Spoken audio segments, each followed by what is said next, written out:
Welcome, chat. Good to see you. Welcome to the WorldCryUK stream.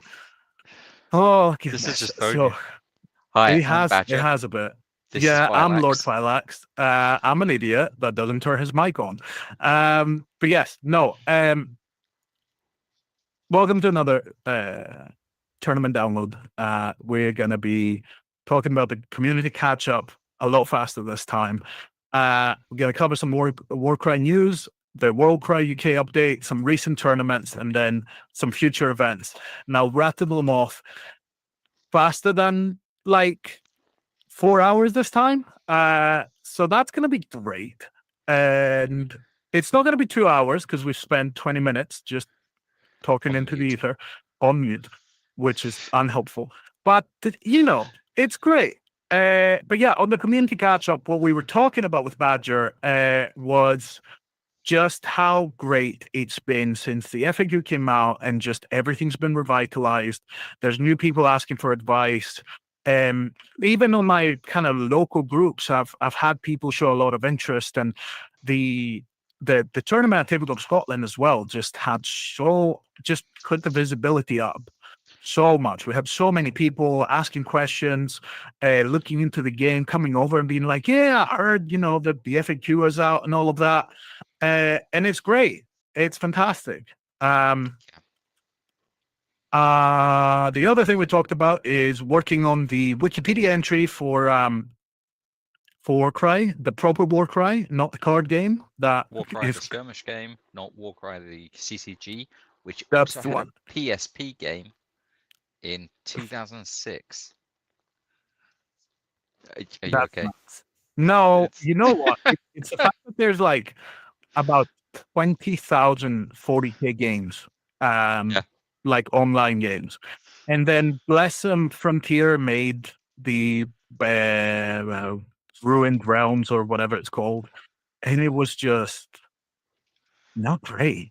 And I'm like, okay, but like someone else can make another one. And no one else is making another one. Oh no, we had Warhammer Battle for Atlamar, a video game adaptation of the Warcry CCG. Okay. Uh, don't love it. It got So 2.5 out of 5 stars from most people. that's So not great. that's what we've got to live up to. Yes. Well, I mean, that's not difficult, but I mean, I will say Mordheim has a really good video game. Yeah, But it's really yeah, hit and miss with GW properties in video games.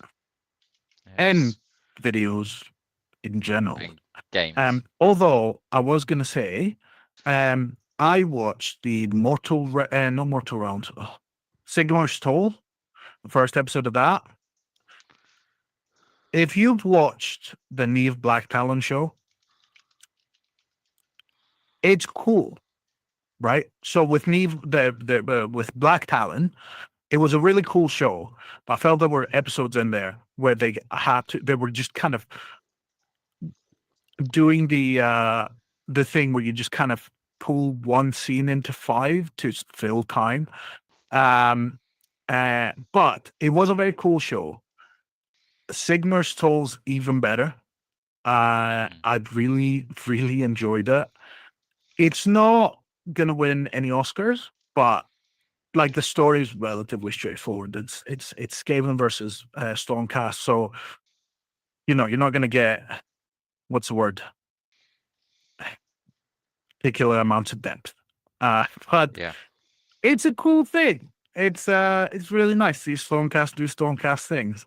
I have heard, I have read about people not particularly liking Stormcast, but people can be wrong. It's I mean, allowed. I still think Stormcast they've been laden with a lot of baggage for 10 years of the slurs of being Sigmarines. Um, like there's Age of Sigmar has had to rise from a troubling first year, Yeah, and it's gonna take probably another couple of editions till that goes away. Um, The Ruination Chambers, great move. Like, Yeah, I mean, it gives it a little bit of depth, and I like that. I like that a lot. it's like we're arriving at where they should have probably started. Yes. I mean, Um, I understand but people saying like Sigmarines, but yeah, I never particularly disliked that. And I hate Space Marines.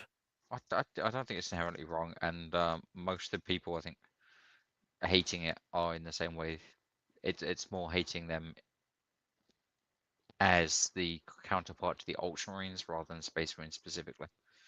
Is Ah, this feeling yes, of, I oh, can see that. here's the super special boys that get 14 lieutenant models, and like, you know, you're gonna start running out of Marines in the Ultramarines who aren't named characters, versus everyone else. So and I- I can, unfortunately, some of it's held true if you look at the range of Stormcast versus the range of, say, the Ideneth. Mhm. Um, there's a lot of depth that you could put into the Ideneth bench that just isn't there. So I think there's a lot of depth you could put in a lot of it, but it's just yeah, you need people and time to do that, and yeah. But I think that kind of covers the first part of what we were talking about. So I'm just going to move us on to news for Warcry. So as we said, Hellsmiths are either out or very close to being out, well, the depending models, on not the rules. well the box basically. Yeah, Well, yes, not for Warcry, but the box is out for sale. The rules for Age of Sigmar were in there, and the points and all of that. So the book is basically part of it. And yeah, as I said before, it just depends on whether your local store just kind of went, yeah, here you go, which apparently happened quite a lot. But yeah, uh, they look great. I liked the lime green one that they had on the community thing. oh, the Mountain Dew and Doritos one. Yes, love It's that. gorgeous. Yeah, I would never do it myself, but like it was not only was it cool colors, it was also very well put together, like very yeah. well done. Uh, so yeah, no, I mean, I mean, well done. the Uh, weathering on the Hilarity unit, aside. I know everyone was focused on the, what is his, my brain's saying Hellbrute, that's not what they're called. Um, uh, Oh yeah, it's got some the sort big of bull, silly name. Yeah, Dominator engine. something like that. Yeah, but the squad in those same colors, on there, they've got all the dust coming up off the floor, coating the lower Hmm. part of the legs and armor. It's very beautifully done. They are. Yeah, I am skipping this one, but uh, oh, if I didn't have already like 300 projects, I'd be very excited about getting that box. Yeah. But yes, we also have 4 new images that were released on the end of the 10-year anniversary articles, and I have them a bit further down so we can talk about them. Um, hell yeah, more indie tournaments. Like there's been an uptick in tournaments, even more with the FAQ coming out and some spicy models being in it. Um, oh, I have made the executive decision of not going into the FAQ on this. Uh, I mean, we can talk about a couple of things here and there, but I just feel that it would be It's an episode in its own right. it's a whole thing. And there's a lot of Yeah. people out there that are covering all of this. Like Off meta ITAN's been musings. Oh, yeah. Oh, yeah, and Toast, like they've already posted a bunch of stuff about it. And the thing is, I know my limits, right? I'm I'm never gonna put something out that is as like numbers solid as like the analysis that ITAN will do, or anything as entertaining as Toast will. So I'm leaving it to them, um, and we're staying in our lane for now, of covering the results and the tournaments about it. But yeah, the other thing that I put there was the uptake in new player questions, which is super cool, and we talked about it earlier. So I'm gonna move us on to the 4 pictures. Do you know about this, Badger? I did see it, yes. I don't think they specified whether it was specific to any particular system. The assumption being it's probably AOS, Well, I mean, yes. but like Yeah. not that it's Underworlds or Warcry or one of the sub No. games. They didn't Um, specify one way or the which other, is really. very exciting. Yeah. But so the rumors were that these are linked to some of the kind of future releases. And I'm not going to go into depth on the rumors that can be found out there, but one of them has to do with the next Warhammer Quest. They have to do with range refreshes, bunch of stuff. But yeah, basically, one of them is Nurgle, one of them is Ogres, Yep. one of 2 them for 1. is quite obviously like something special for Fire Slayers. And then the last one, I'll be honest, chat. To me, it looks like an OCR gunslinger holding a grenade, right? And that sounds incredible. And I'm bound to be disappointed by whatever this actually is. But my brain just went to Nagash got sick and tired of witch hunters, so he put in a word to create the anti-witch hunters, and that would be absolutely incredible. I would buy it immediately. Um, I was taking my bet on possibly something more ritualistic. Looking at oh, that. Yeah. oh, they're I'm constructs. Why are they doing yeah, rituals? to worship Nagash. I don't know. I don't know, it definitely, I get the grenade vibes. I don't know if that's sending me more towards like a sensor mech Yeah, slash grenade, or whether we're going to go down the alchemist route. Although the cloak on him, I could see some spec ops and zombies. also Not zombies, skeletons. we had the vitriolic, Lord Vitriolic Mm. for Night Hunt. So I don't know. I don't think it's gonna be anything like what I'm hoping, but it's fine. Oh, it'd be That's great if allowed. it was. I mean, maybe, maybe not.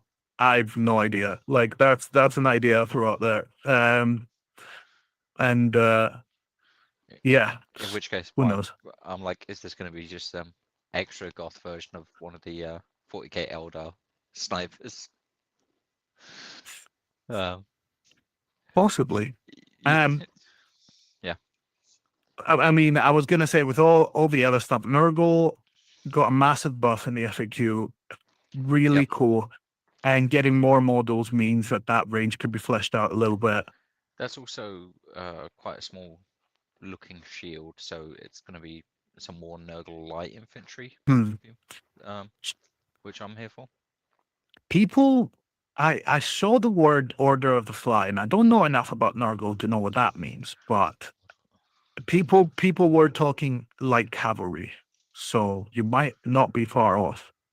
Um, Ogres, I'm just excited because the old models were old.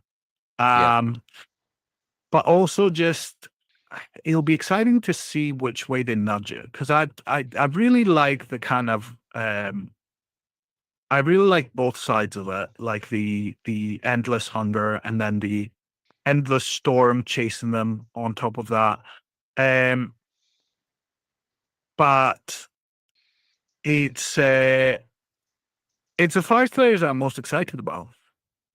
Because yeah, with ogres we'll probably get like a bit of a tidy up. Usually when there's like a big release or a big range refresh, they go in there, they play around with the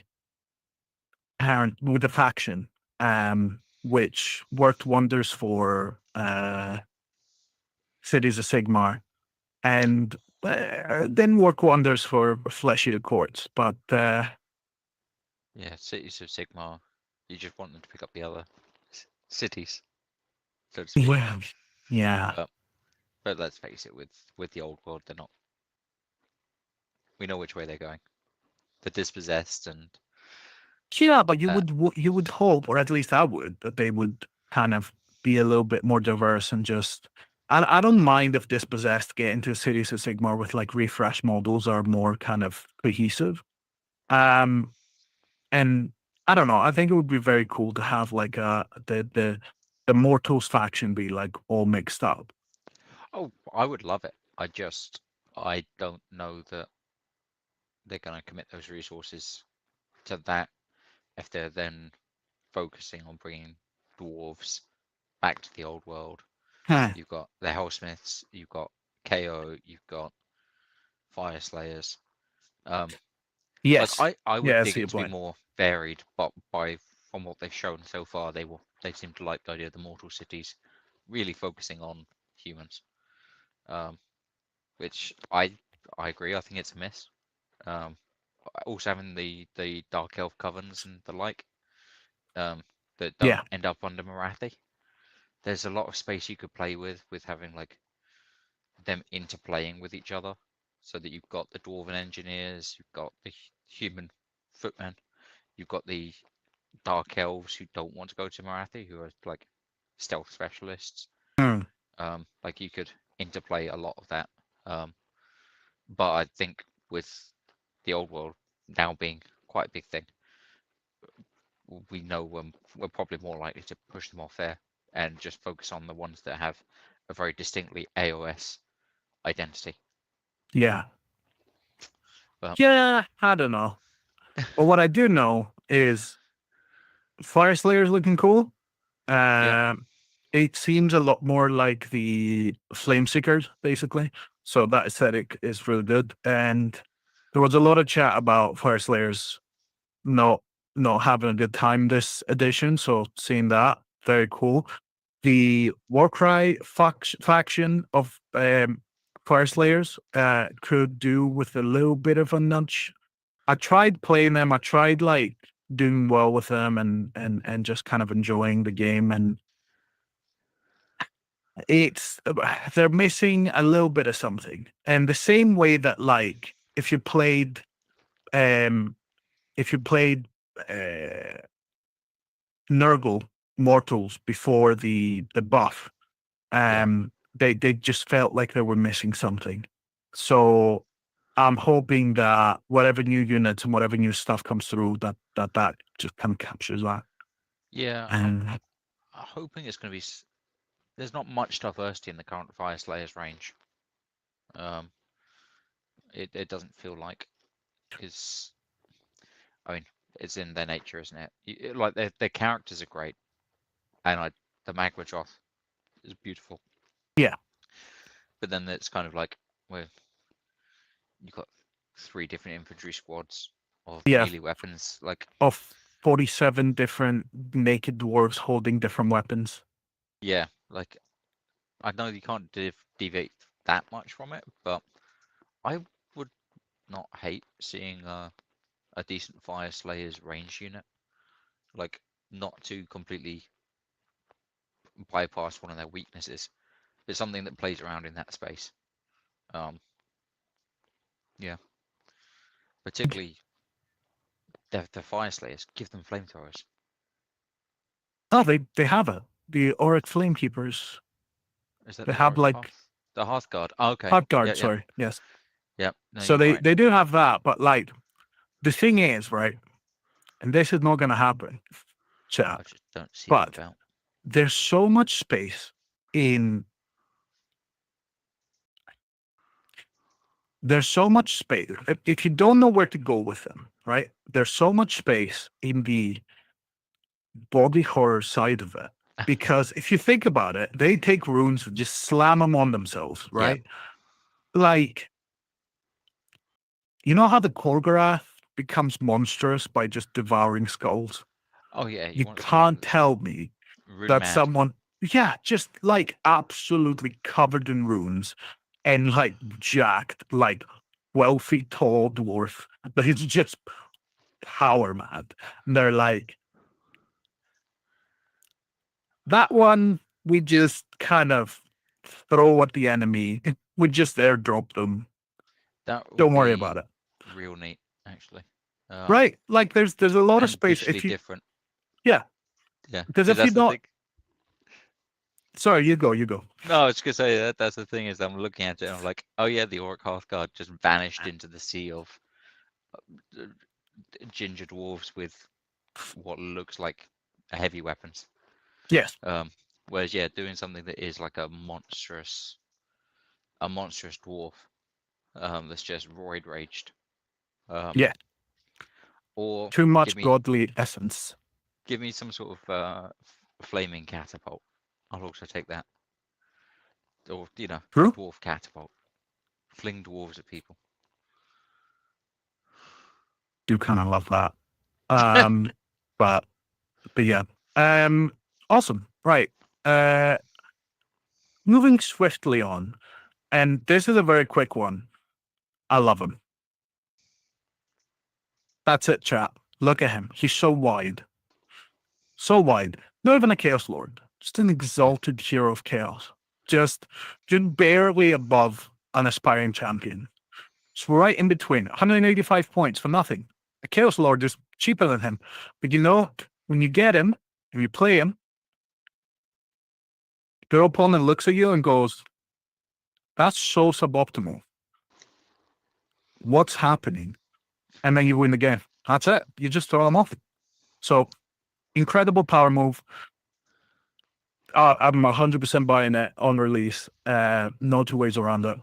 It's just Um, such a classic looking model. yeah, Like it's a front of a book. yeah, Chaos no. champion. Toast immediately just went, he's got Chrome vibes. And I went, yes. Chrome is one of the kind of older models, like still the kind of metal, Hmm. one of the first ones, Chrome the Conqueror.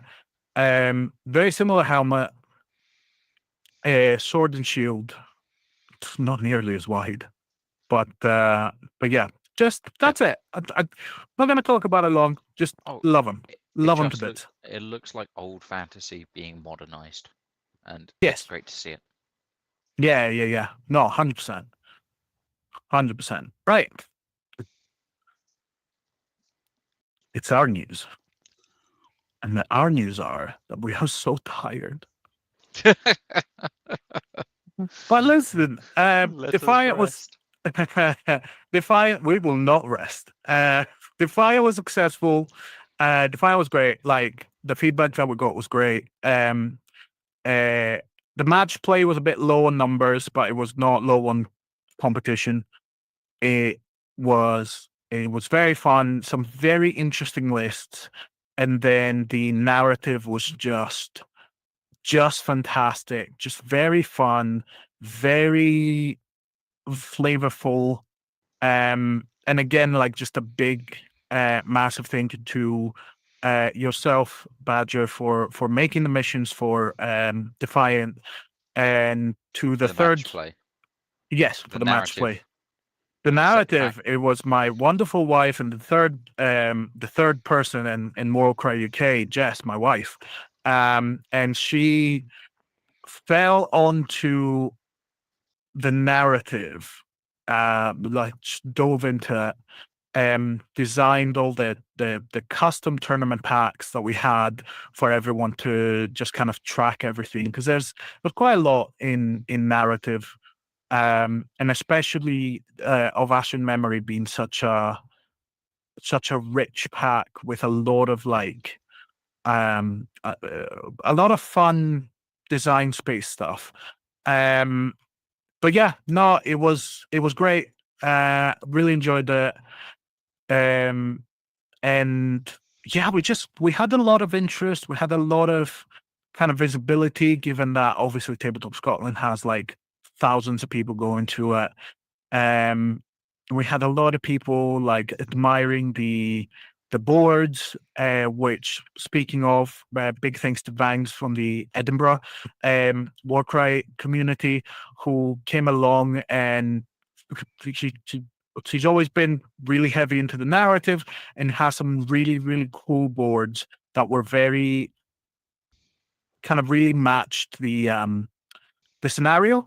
So yeah, Banks brought 6 tables, six, five, four, a bunch of tables that were like just beautiful. Um and we have like a bunch of pictures that I have later to show everyone, but also on WorldCryUK tournament galleries.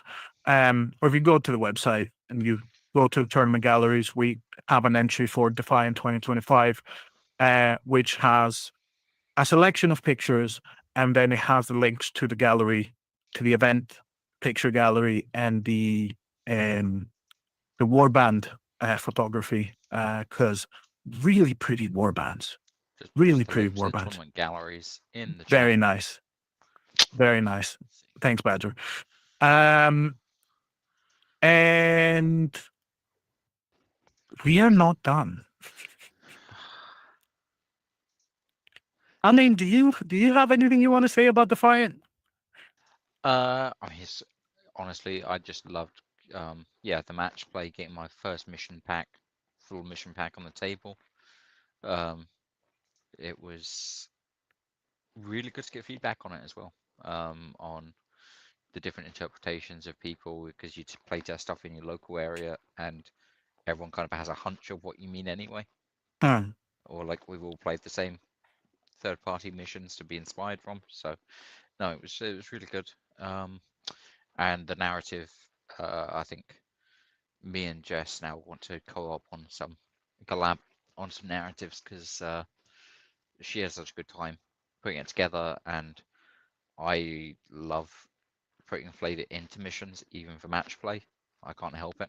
Yeah. So my match play pack kind of had a narrative to it anyway, which I'm like, maybe I should just put that together fully. So yeah, expect more WorldCry UK specific narrative packs in future. And I think the other thing was the interesting observation that when you put the two events on at Tabletop Scotland, the narrative being a bunch more popular kind of Hmm. fits in with the Tabletop Scotland vibe, because there's a few competitions there, but it's not like UK games where there's just a hall full of tournaments. Yeah. Tabletop Scotland is a very chill event. I can't recommend it enough for people, particularly going to your first con. It's so low pressure. Like there's, I mean, it's still at the size that you can get around and see everything. But it's just there's not really any stressing about anything. You're not, yeah, being shouted at by security. You're not, not like that often Yes. happens, but you know what I mean. Like it's very chill. Um, No, I know exactly what you mean, because like juxtaposing UK Games Expo, where we were like frantically running around in a sea of people, and like um yeah, Tabletop Scotland has a lot more space for the amount of people that it has. Just still like a wild amount. Like they grew 10% year on year this time. And that's still like a mad amount of people. Um but yeah, as you said, it's just I always try to have the tournaments later in the day. And the reason for that is, especially this year, our entry was free basically, and that meant that someone, because already you're getting your ticket to the event, you want to be able to at least attend the event, right? So that's why I always try and put the tournaments later in the day. We started this one, the match play we started at 1. And then the narrative started like 10:30, which is as late as we could put it. And the main reason is you want to go around and have a look at the event, um, go through the stalls and just kind of see everything Meet the that's available. designers. Yes. Um, so yeah, no, 100%. But I'm really happy that we got some really good feedback on your missions because they were really, really good, really fun. Everyone really enjoyed them. I was gonna say on the match play, the reason why we had such low numbers, and I say such low number, like it was 6 very good players. But the main reason I think is LGT. Um, 2 reasons. well, yes, It's the LGT and the FAQ coming out so close to the event. I think yes, that you had people wondering whether it's worth them putting in the competitive energy to a game. yeah, And then once the FAQ does drop, you've got people going, I don't have time to get to grips with it all. yeah, because Um, then you have to like get everything painted and all that. I mean, that is correct a your very good points. point. Yeah. But GT definitely is the London GT took a lot of the southern players that would otherwise travel up. Yes. We know that. And also, I think there's just so many people that don't know about Typical Scotland, and it's a shame, honestly, because it's Oh yeah, such a good event. I rep it everywhere I can. A So hundred percent. I've, in fact, multiple times during the weekend, I was accused of being on the pay. Um, both Yeah. for TTS and for certain exhibitors there. So Hey, we like what we like. What can we say? yeah, But yeah, awesome. Moving on to Lord of the 8 points. I'm very excited. I have new terrain. I'm painting more terrain for it. I've got finally the boxes to put it in, and I'll be coming down. We are coming up to the last few tickets, uh, which is wild to me, because we have an allocation, and it's one of these things where if people want to um if people want to get tickets and it's sold out, do get in touch. We are running a wait list. Uh, but it's just really good to see it be so busy. And for once, me releasing the tournament pack nice and early, mm, I think it's really helped. that does definitely help. I think I'm going to try and do it more often. People like knowing Um, what they're gonna play. yeah, yeah, yeah, I can't even tell you why I'm just so indecisive with missions, but I think um that's something I'm working on. Um the other really cool surprise for me was Warcry in the West. Uh it's a tournament by Andy and I think Holly as well. And it's happening down in Bristol November 16th. Very excited. I genuinely thought that my last tournament would be Storm in the South, and I botched that. But 2-2 was fine, but like I was, if, I'm not happy with round 1. Hey, Andy. Andy's in the chat, right on time. But yeah, no, it's to say Warcry in the West is a tournament that's happening in Bristol by some really, really good friends down south. And I'm very excited to attend and to probably take Blades of Corn. Just try the Bloodbound. I've been so excited to Deathbringer. play him. Right? It has to. I have to. Like, I have to. It is Um, rude. it It's a is rude ability. well, funny though. It is funny, but you just as long as you apologize after killing them. Yes, but I will say, like, on my first game, when I saw that, I went. So, chat. I used to play a list of Bloodbound, right? And it was the Axe, Slaughter Priest, Porgy, Gore Hulk, and then a bunch of Blood Reavers.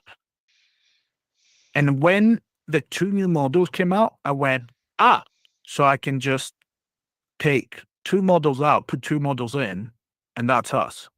Because the Slaughter Priest 3435, it's a good tank, but it's not gonna really chew through stuff.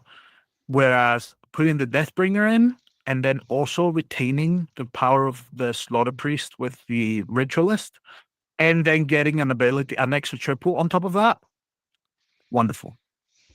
And the first time I played it, and people are probably sick and tired of me saying that, especially in the chat, in the Discord. I played it on a stream with Toast. At which point I pulled his leader in to my Deathbringer. I did it on a quad 2, and I rolled 2 6s. I will remember this for the rest of my life. That's gonna be with me, right? Just the insanity of rolling 2 dice and getting 2 6s and seeing a 42 wound or 48 wound model that is the size of my head go.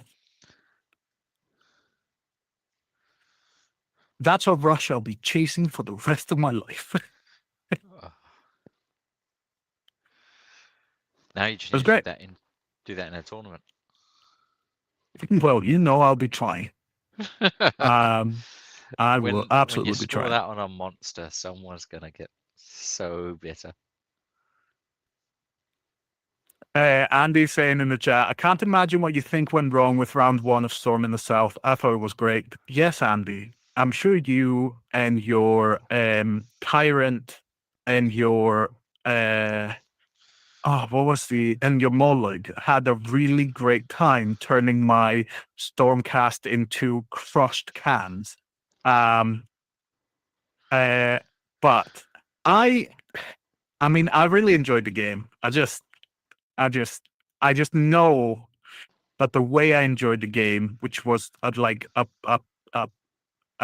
good old scrap, was not the way to play that.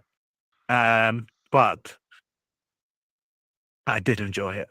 It was really fun, and I did get the Tyrant. So, but yeah, no, it was very fun. So we'll see. I'm very excited about Warcry in the West. I'll be going down. This time unburdened by terrain, possibly, which is going to be nice. Yeah, wait and see. You will inevitably offer to be helpful. I mean, I always do, but there's enough groups. So this is the thing that I really love. Like, as groups are developing and more people are joining, like it's becoming easier. And that's the thing. Like, I'm just very excited for more and more kind of local tournaments, because I will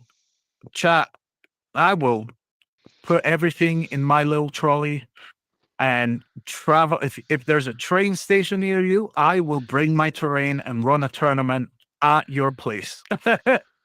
But it's a lot easier and better when I don't have to. So yeah,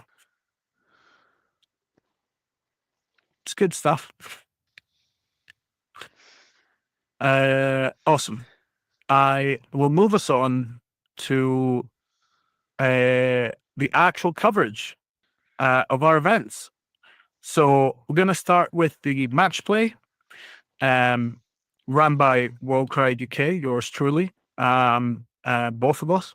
NGES at Tabletop Scotland. It was 3 missions and 6 players, and we were running Badger's first pack. You can see a picture of the winners. Netherlands. Niven's in the chat. I'm in the Netherlands, and there's a train station. Let me just look. I mean, I like going to the Netherlands, so possibly. But I was gonna say you are very close to Denmark, and there are very good tournaments in Denmark, as we're gonna cover in a bit. And also, I've seen firsthand that the train system in the continent is great. So yeah, You can get the Eurostar possibly. straight from London to Amsterdam. There's also, but I've taken the overnight boat. That was fun. You serious?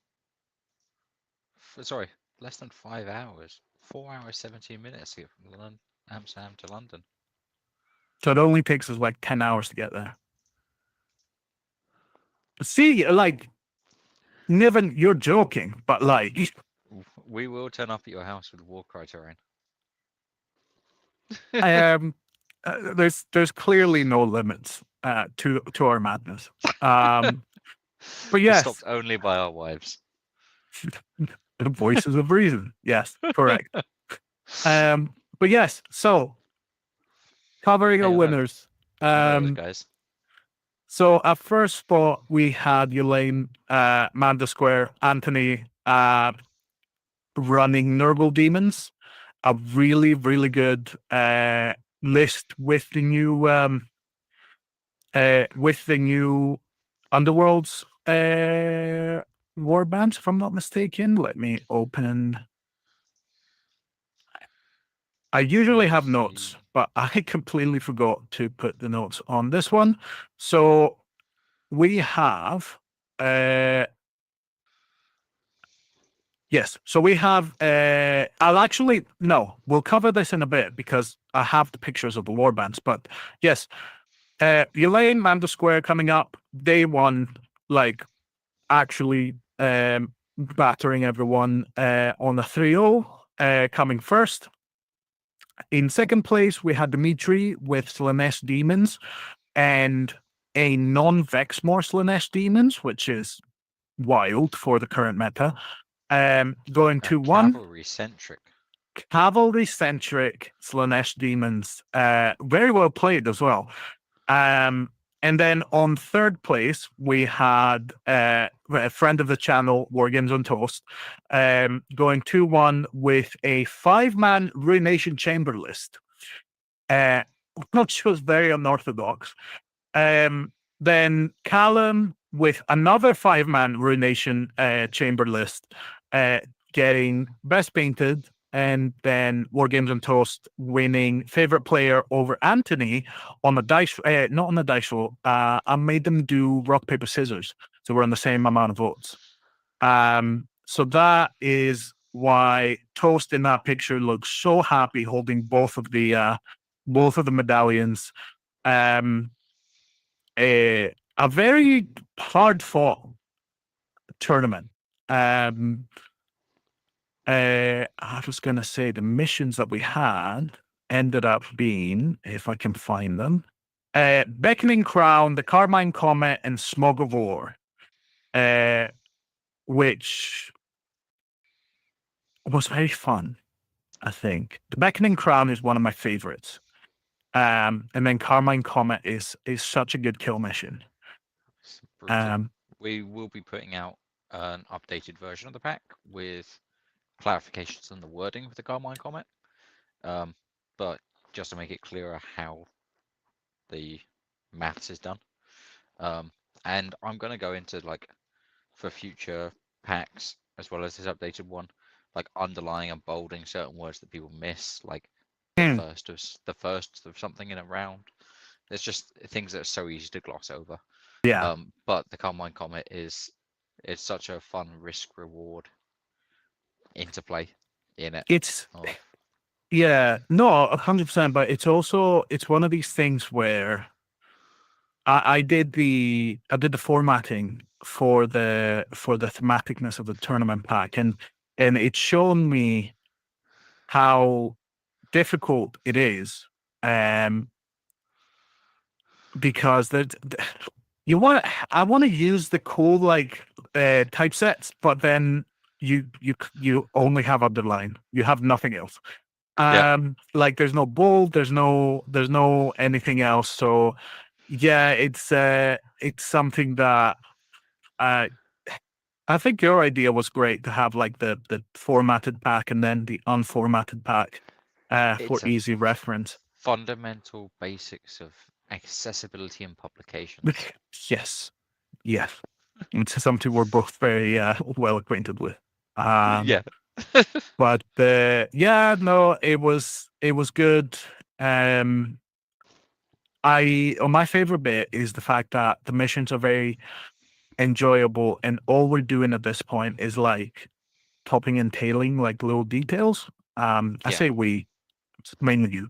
Uh, but yeah, it's I think it's a testament to how good your design is that we put them out and they were like done, sorted. They were just Yeah. they just hit the mark immediately. So yeah, I'm very happy. Everyone seemed to be enjoying them. So again, well done to you. Thank you. This is a stream where we just kind of congratulate each other. Welcome to the Victory Lap stream. Hey, I mean, you It's gonna be gotta, so much right? worse after London GT. Oh, good. Yes. You thought I was smug after the FAQ. I did yesterday. Speaking of smugness after the FAQ, I did yesterday get a remind me from the remind me bot in Reddit. That someone because someone had done a post about like Warcry be discontinued, and I put a remind me and I said, "Is Warcry discontinued, or did you just not have enough patience?" And it rang, and I was like, "Yes." I went in, person's deleted their account. I was so sad. I'm not Oh, getting. I mean, I'm still getting the laugh, but just you, sadness. yeah, you're a Warcry player. You want to be happy at someone else's expense. I don't think that has anything to do with being a Warcry player. I think that just has to do Sorry, with me being a let's bad be person. Uh, a Deathbringer player. did you not have the mute button, right? I can just. I know you have the mute button. You have Well, yes. misused I it. don't know how to use it, but yes. Um. Oh. I look forward to the rest of the stream of just me talking. Uh, moving swiftly on. Anthony's list, Nurgle Demons. This was With a Vex War. very yes, but this picture was like what's the word? It was just set like that. So on the one hand is all the regular plague bearers, and on the other side is all the new plague bearers. Yeah. But you can see because they have different bases. But yeah, it was basically the list was where is it? It was Lasavir, Vexmore, uh, two plague bearers, Nurglings, a poxbringer, and then Bug-Eyed Dripterus. Oh, just the names. Magady Stroog and Slunge. Slunge. Slunge is just what a name. Uh but yeah, Blessings on they everything except Dripterus. were there Yeah. actually. I just missed them. Yes. So might, Yeah. fortitude, ferocity, resilience, fortitude. He Oh, the really tuned plague it. bears. Yeah, plague Yeah. bears being on fortitude is just upsetting. Yeah. Um, but yeah,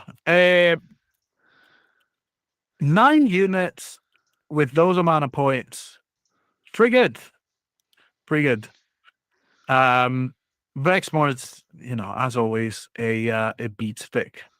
And then you have enough plague bears and the rest of it to go around. And the new warband is pretty good for that kind of stuff. So yeah, just very well piloted, very well piloted by Anthony. Just getting that first place. In second place, the Slanesh Demons warband.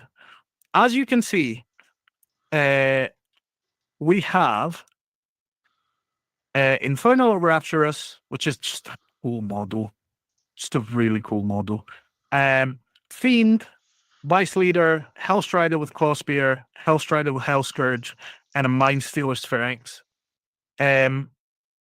Like hyper elite, but everything has something. The Enrapturous will cut down your attacks. The Fiend and the Hellstriders have a great amount of movement. And then the Vice Leader has a lot of attacks. And the Sphinx is there both to kill and to do like one of the 3 mechs that has or something. And yeah, Dimitri's been playing this list a lot, which is a big argument for what I always say is list building is one thing, but like you have to play your list a whole lot so that you can properly learn it, and then you can do really well with it. Any thoughts?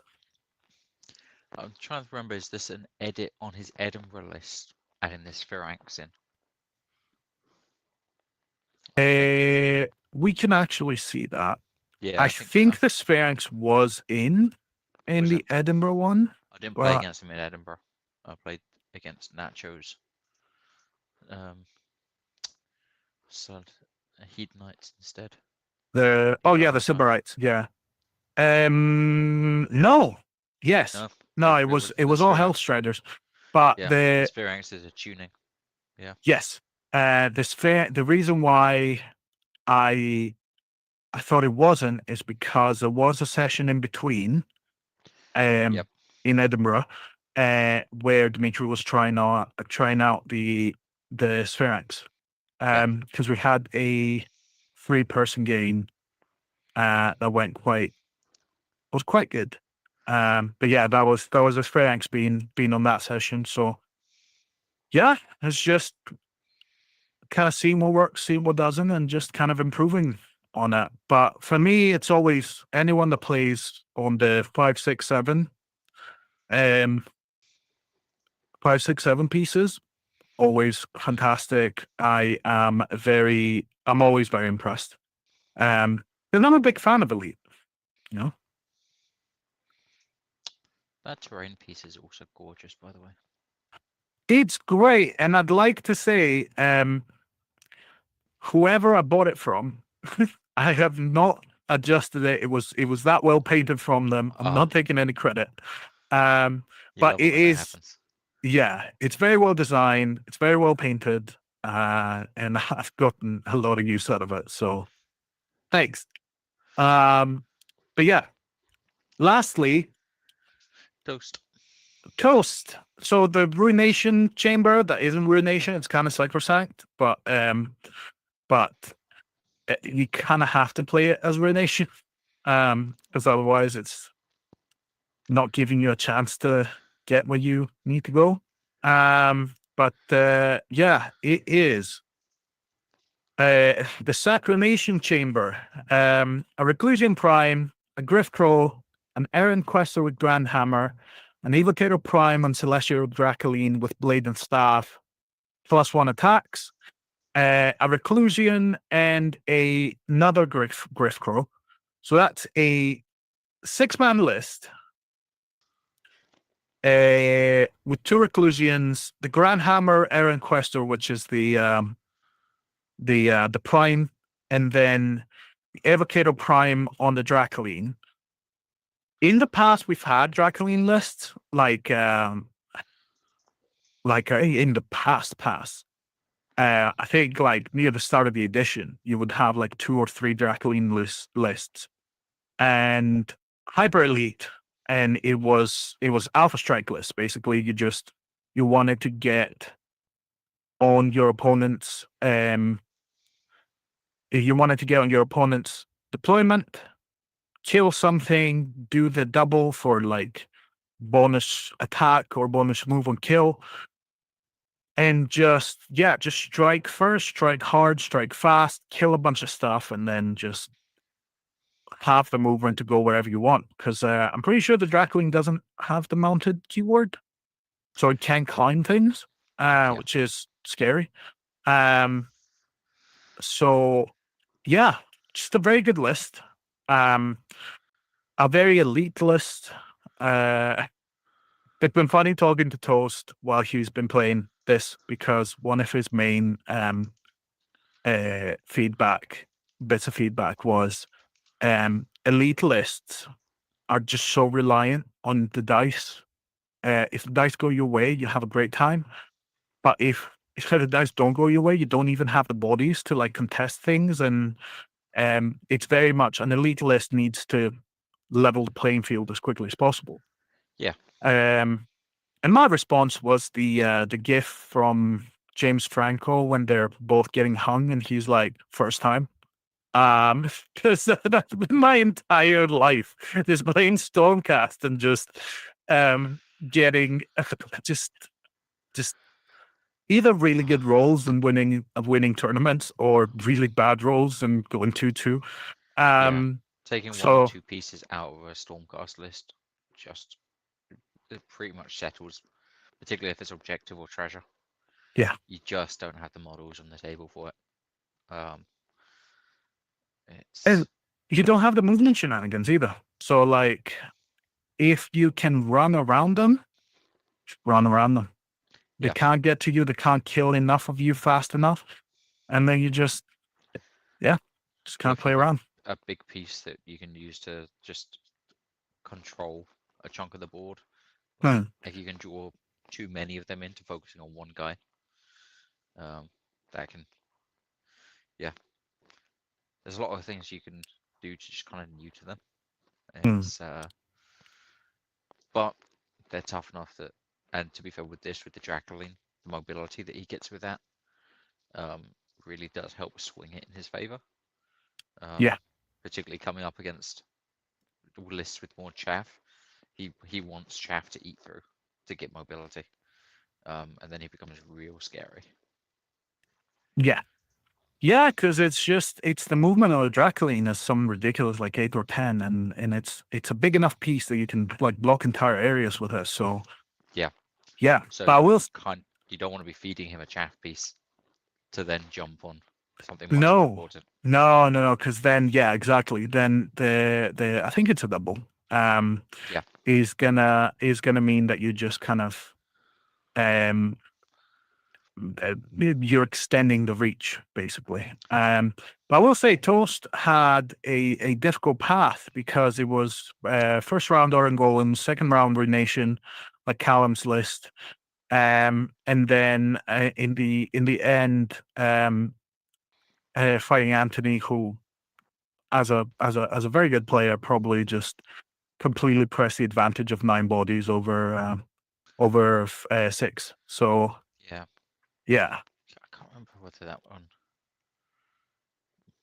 how Vexmore behaved in that one, because you got to be worried for Vexmore when you got something like the Dracoline that can chunk Yes. across the board. Yeah, but also you're not going to throw your Dracoline immediately in, because you're not going to kill Yes. Vex more in one. So So no, it's if he managed to pin the Dracoline down and get Vexmore in there, hmm, then that's nice. Yeah. I need to revisit, chat to them about how that actually went down. I think I missed that match. yeah, no, 100%. I mean, we were going to have Anthony I tonight, disappeared early. but scheduling meant that we couldn't. But it's going to be we're probably going to have Anthony in one of the future ones to talk about. Oh yeah. A lot of this stuff. Moving on to Best Painted was Callum.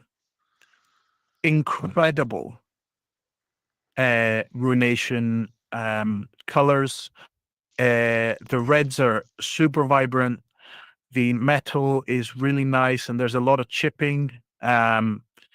It's just they're just wonderful models. Wonderful models, and it was very well deserved. And then our favorite opponent again was Toast, as we said before. So yeah, great tournament. Looking forward to running it again next year. Get your tickets to Tabletop Scotland 2027, 2026. Oh, skipped one. But yeah, we'll probably be there. Almost definitely. So Where else would we be? right, it's in our backyard. But yeah, moving on. Of Ashen Memory. So this was the narrative Sunday event again by ourselves in I say Glasgow, UK. It's not. It's Edinburgh, UK. But yes, 3 missions, 12 Just want to players. claim everything. I know. And it's the Of Ashen Memory narrative pack. I had a chat with the Serpent Slave, who is the person that wrote the pack and released it on Reddit. And you can find all of their stuff at Warcry.games. And there's a lot of cool stuff there. They're a prolific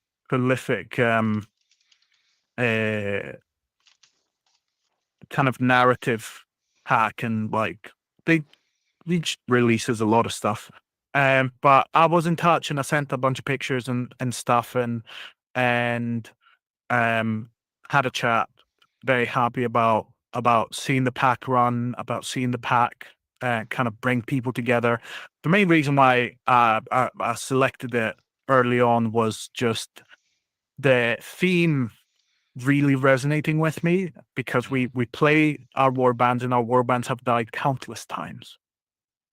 So actually dealing with a narrative where your warband has died for the last time, and there's this deep primal need to leave something behind, is just yeah, is just, I don't know, it really resonated with me. We've got Anthony in the chat. Hello, sir. How you doing? Yeah, you just missed it. We were just saying how nice it would be to have you on for that. But yeah, But sadly, he couldn't be here tonight. yes. But in the chat. But yes. Well, it's funny because we are moving into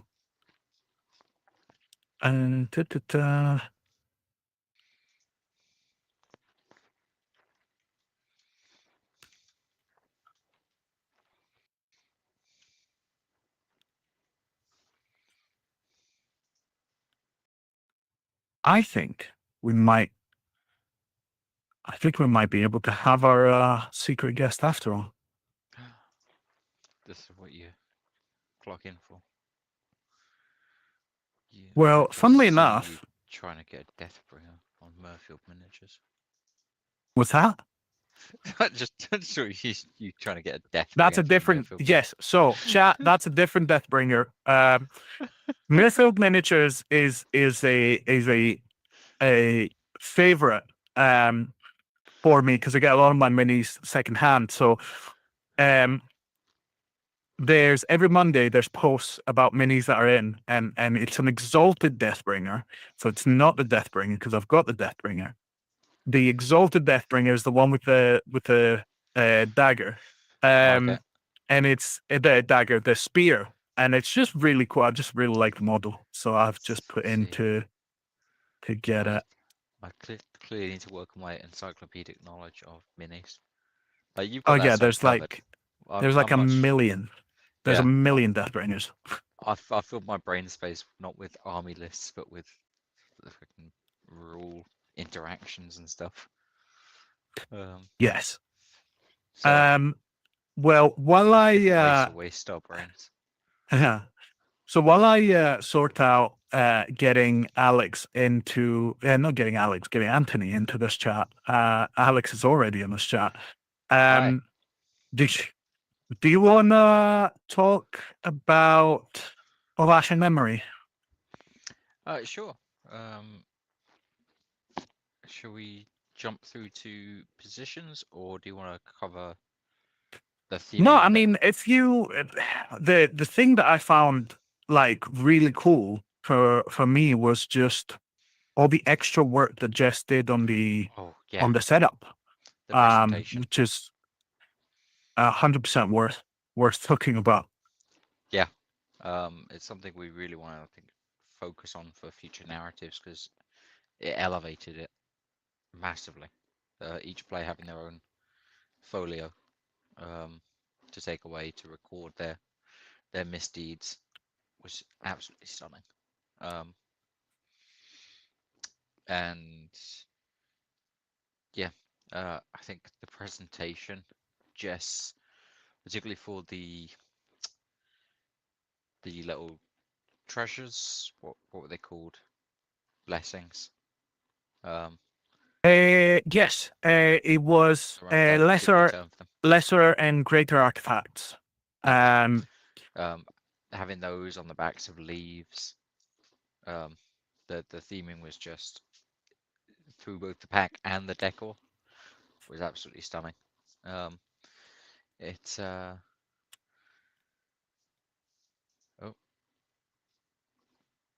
is my typing coming through? no, I think you're okay. Okay. I'm just getting myself distracted by it.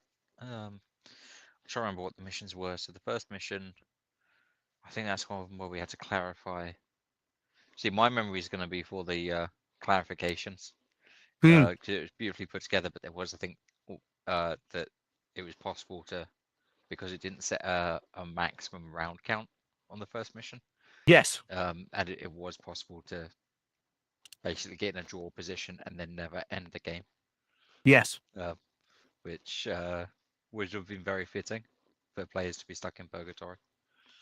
But Eh, yes. I mean, it would have been very fitting, but like we didn't want that to be the end of the yeah, tournament. the actual yeah. Um but and that's exactly what happens when you don't look at the missions and I do. Because that was completely me just reading through the missions and being like, yeah, that'll be fine. And it was it was not fine. Uh, it was not fine. And it was actually very annoying. But we got there in the It end. was just one of those classic cases of experienced Warcry players just defaulting to, if it doesn't say so, it's 4 rounds. Yeah. You know, but, So, right. And you give me a second. We are very. Oop, oop, oop, oop. We do have Anthony on the chat. Not in yet. So I am gonna put him live. yeah. Right. Doing all of this live, people. It's great. So let's open that. And this should hopefully work. And we are going to transform, and we're going to transition this, and ta-da! Are supposed to see me now? Yes. there's a little bit of a delay, and you probably want to mute the stream. Oh, that's fine. I already muted the stream. Don't worry, buddy. Hi, Lovely. everyone. A professional. Well, say welcome to Anthony, Yolane, Manda Square. Hi, Anthony. Hi, Mom. I'm on YouTube. How are you, good friend? I am good. I am full. I just came back from dinner, so had like way too much food for one person. It was great. I'll do it again. I mean, I was going to say that sounds fantastic.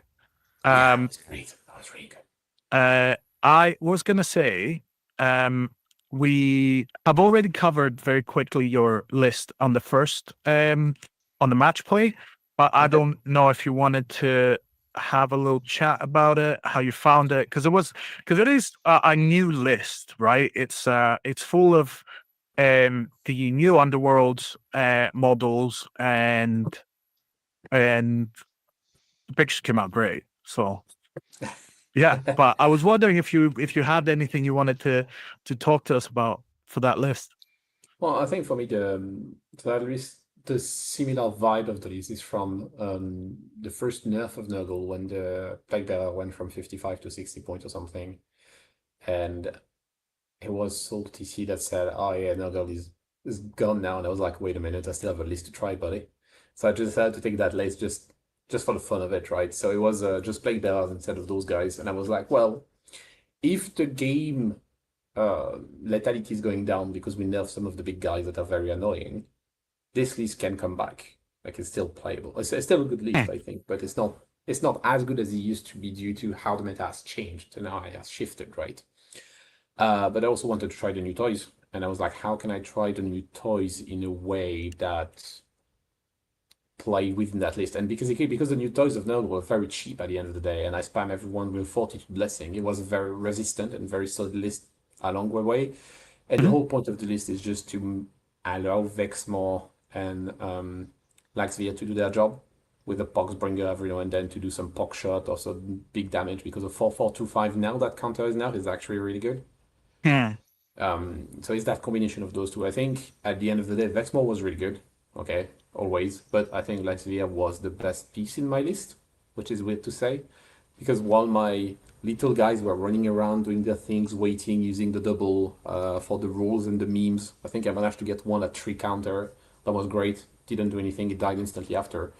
Vashtis was the one that's able to go from A to B and kill stuff and actually impact the game more. And I think that's due to the change in counter. So I wouldn't be surprised if we see Vashtis a bit more those days. Yeah, Yeah. because that's the thing. It's the big kind of profile. It's a lot of attacks, but like as a result, it was really easy to basically like be countered to death. And if that's not a risk anymore, then 100% that's six attack, strength 3. It's like I'd give her that might. is- Yeah, it's boosted, but even then, 6 attack, strength 4 into the certain armies. That's with the old counter. That would have been rough. Oh yeah, Yes. like usually when I played before in tournaments, I used to just try to wait the time where their fighter were out of activation to go for the chaff, because otherwise you die instantly. You used to die instantly, and now you're like, well, I don't really care if you counter or anything. I'm gonna butcher you anyway. And she has the triple, so if you really know how to do the work on the big Stormcast, you can, because she's gonna have a bonus attack action, 6 attacks, and the Stormcast is gonna be a toughness 1. Yeah. So like you're gonna deal some amount of damage to a 20 wound fighter. That's like a solid fighter usually. People are gonna be surprised by this. I didn't use it during the tournament because the time I play against a Tolkien against Toast, I played the waiting game. I'm not fighter at 6. That was a waiting game. The Slaanesh list was my hardest matchup because everything was moving so fast, and he has that triple that's basically Tearing Bite, right? So that just goes through my chaff like butter. I can't remember what was my first game actually. But yeah, like that, I think against Stormcast, my Lexivia would have done more work than Vexmore at the end of the day, because Toast was able to place himself, so Vexmore was doing some back and forth in the field, doing nothing else than just looking cool, I guess. Your first game was Iron Golems. Iron Golems. Yeah, I mean, that was fine. I had more fighters. I was able to kill the no, it stuff I wasn't. needed to Sorry. kill. Sorry, it wasn't. I'm looking at Toast. It was also Stormcast. It was the Ruination. Oh, yes. Yeah, the Right, miniature yes. examination is my main army, so I looked at him and went, yeah, I know how you're gonna play, and that was it. Yep. So you fought two Ruination lists on the way to the champion. But yeah, I think those new Nurgles are like 5 to 10% better than Plague Bearer. Just for the sake that their damage is more consistent and less spiky. But they're not breaking the game or anything, they're just fun pieces. I think Sludge is the one that I'm like, why is it cheaper? I'm not gonna complain, because I love him, but why is it cheaper, right? 5 points cheaper, okay, sure, I'll take him.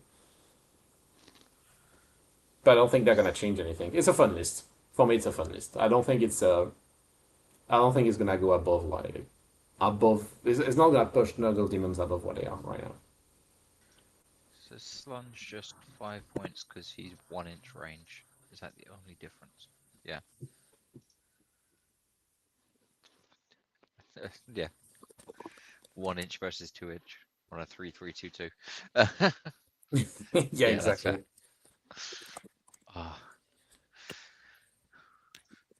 Ah, Yeah, I mean, as I said, it's good to see, like, as soon as an FAQ comes out and it brings new models, someone to immediately be like, oh, I know how this fits in, and just immediately it just goes in.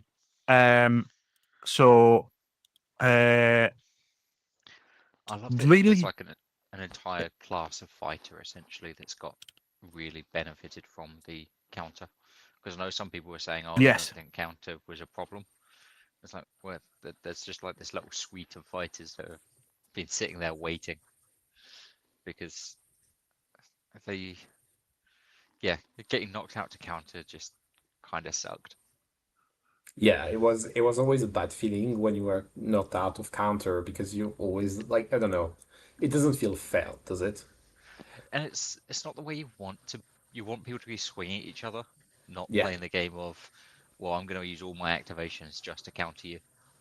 I remember it was in Something in the South too. I played against the Skaven list that ended up third, I think. And I basically tried to kill a rat with a reclusion and Mhm. roll a bunch of ones. yeah, So Yeah. reclusion dealt to himself more damage than the rat had life. And I was like, that doesn't sound right. That's not Yep. okay. Yep. yeah, that's the classic one, isn't it? But yeah. So this brings us up to date to where we were before, and it was it's funny to go. Ovation Memory was great. Was set up. Custom pack to keep everyone up to date. Losing in the first and second round basically gave you a lesser and a greater artifact in the subsequent rounds, and basically all of it was physical. So there were physical packs, and then all the artifacts were on leaves, and just great. But guess who won that? That guy. He did it again with a different list. With a The worst is different that- list. I literally came because you were like, oh yeah, just join the tournament or something. You have nothing else better to do, right? I went, sure, whatever. Grab some Stormcast from your shelf, and yeah, didn't read the mission until the day itself. So it's not like I built the list for it. It just ended up to happen that the last mission was great for me. I think the last mission was the thing that gives everyone +1 attack, right? So you give my Liberator +1 attack.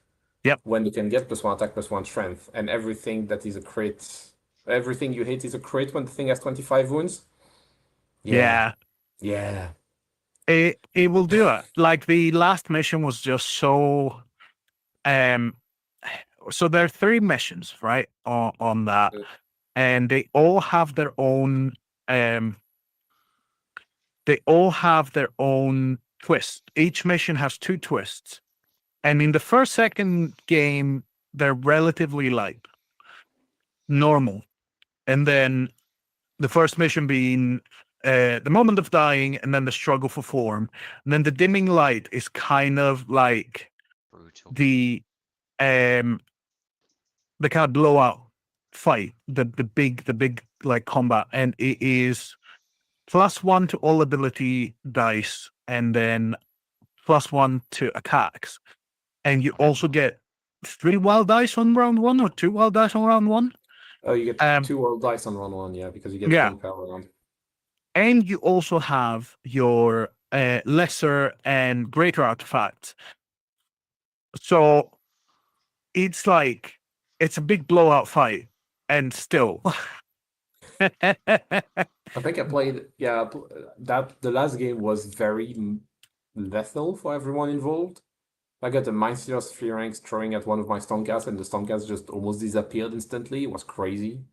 That's what made it fun, right? It was way more deadly than usual. Yes. So yeah, that was fighting Dimitri on round 3. Yes. So yeah, no, it's just absolutely insane.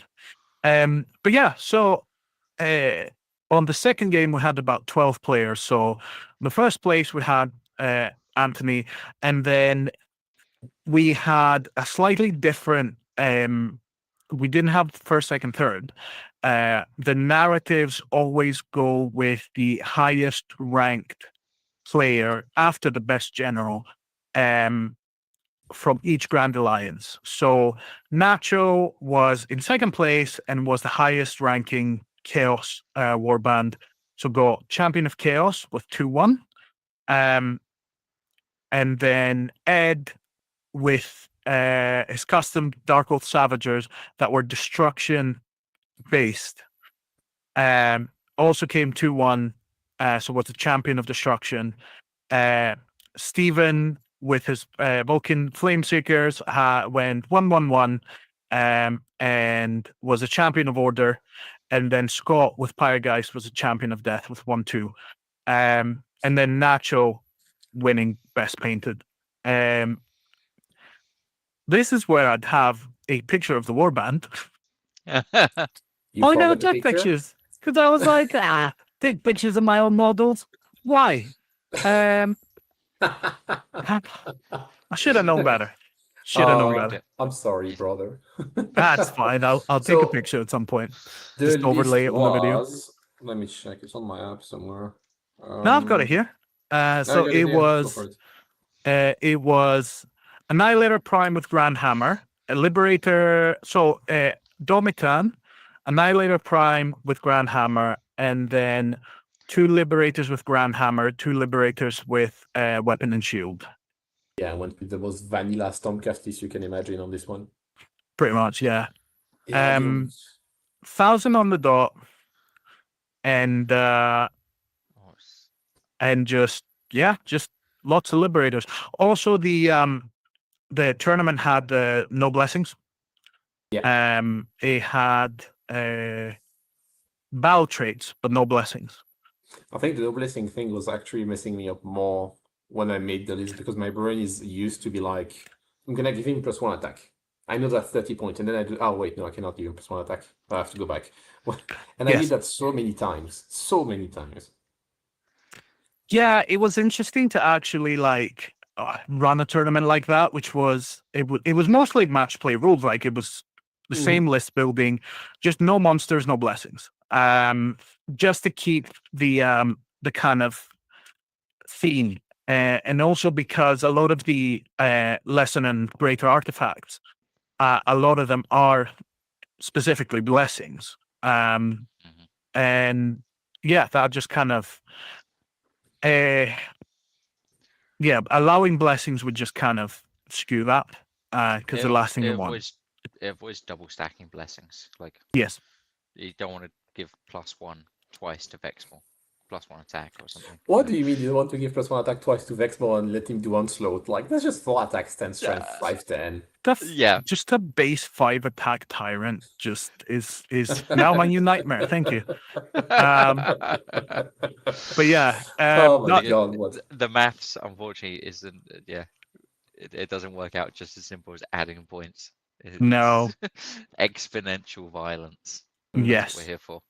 I mean, Uh, we saw it at the last round, right? Like the amount of stuff that kills on the last round was absolutely mental because of the increase of lethality in the game.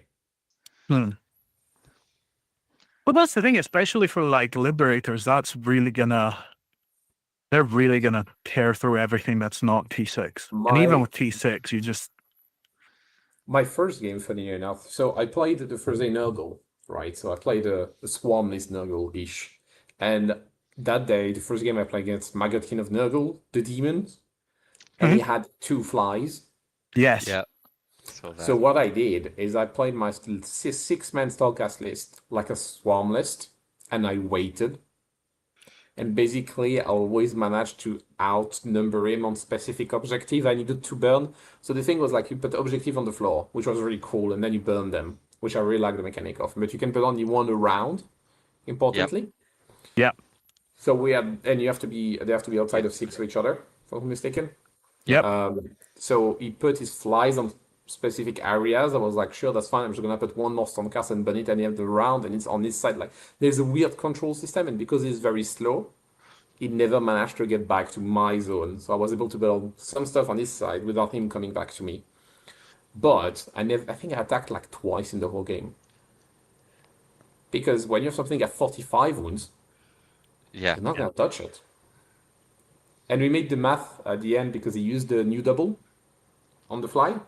Yeah. And you're like, okay, so what will happen if you attack with the Grand Hammer? So the Annihilator Prime with Grand Hammer. I think I was dealing like 24 damage, and I was taking back 14. Jesus. I didn't attack. We made it as if I attacked twice. Yep. And that was the result. And it's absolutely mental.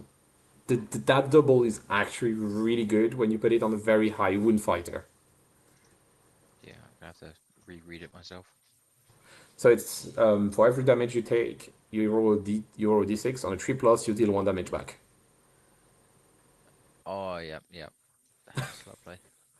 It's so good. I love it. It is fantastic. You will You like will die. you will die. legitimately Because the die. thing is, especially on like 40-something wound models, and without even taking into account the fact that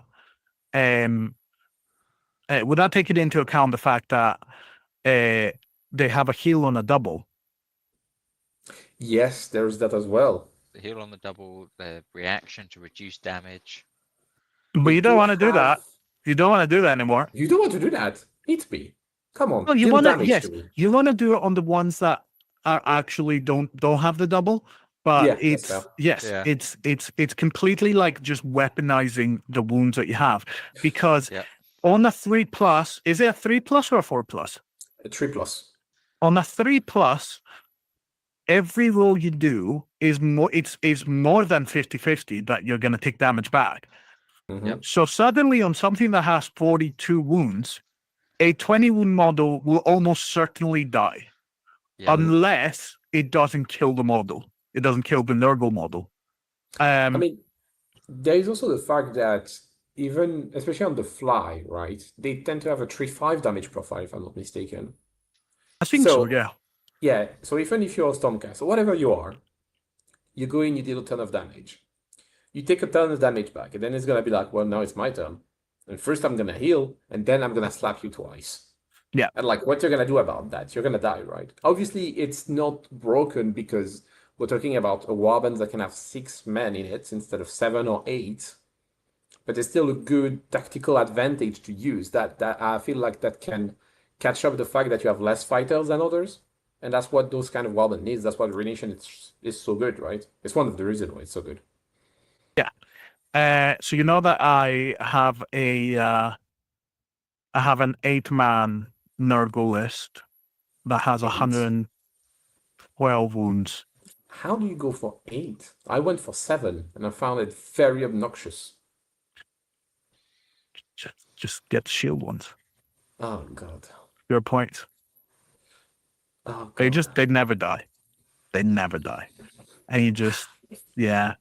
I'm very excited to try it at some point. I have several projects before that, but Dave, who you played, was the came third and was the Rockbringers player. And Yeah. Dave's been playing Rockbringers, has had Rockbringers, and has been looking for an excuse to play them. So I was very happy that he did well. Also, Dave's responsible for the really cool music at opening. So yeah, no, I was just really happy that he did so well, and truly like ripped through the other two games. But yeah, I'll I genuinely only won because I managed to get some objective earlier. That's the only why I won. It was destroying me. I could not kill anything. yeah. But that's the thing, like you only die if you engage. You only die if you do wounds. So like there is an argument for like just kind of playing around them, but I think we're gonna find that quite difficult. But yeah, we'll see how it goes. I think the second game was against Vulcan Flameseeker, if I'm not mistaken. It was Yes. a one box. Yes. Yeah. So that was Stephen coming through to our to a WorldCry UK event for the first time. And yeah, did quite well. Got the top order spot.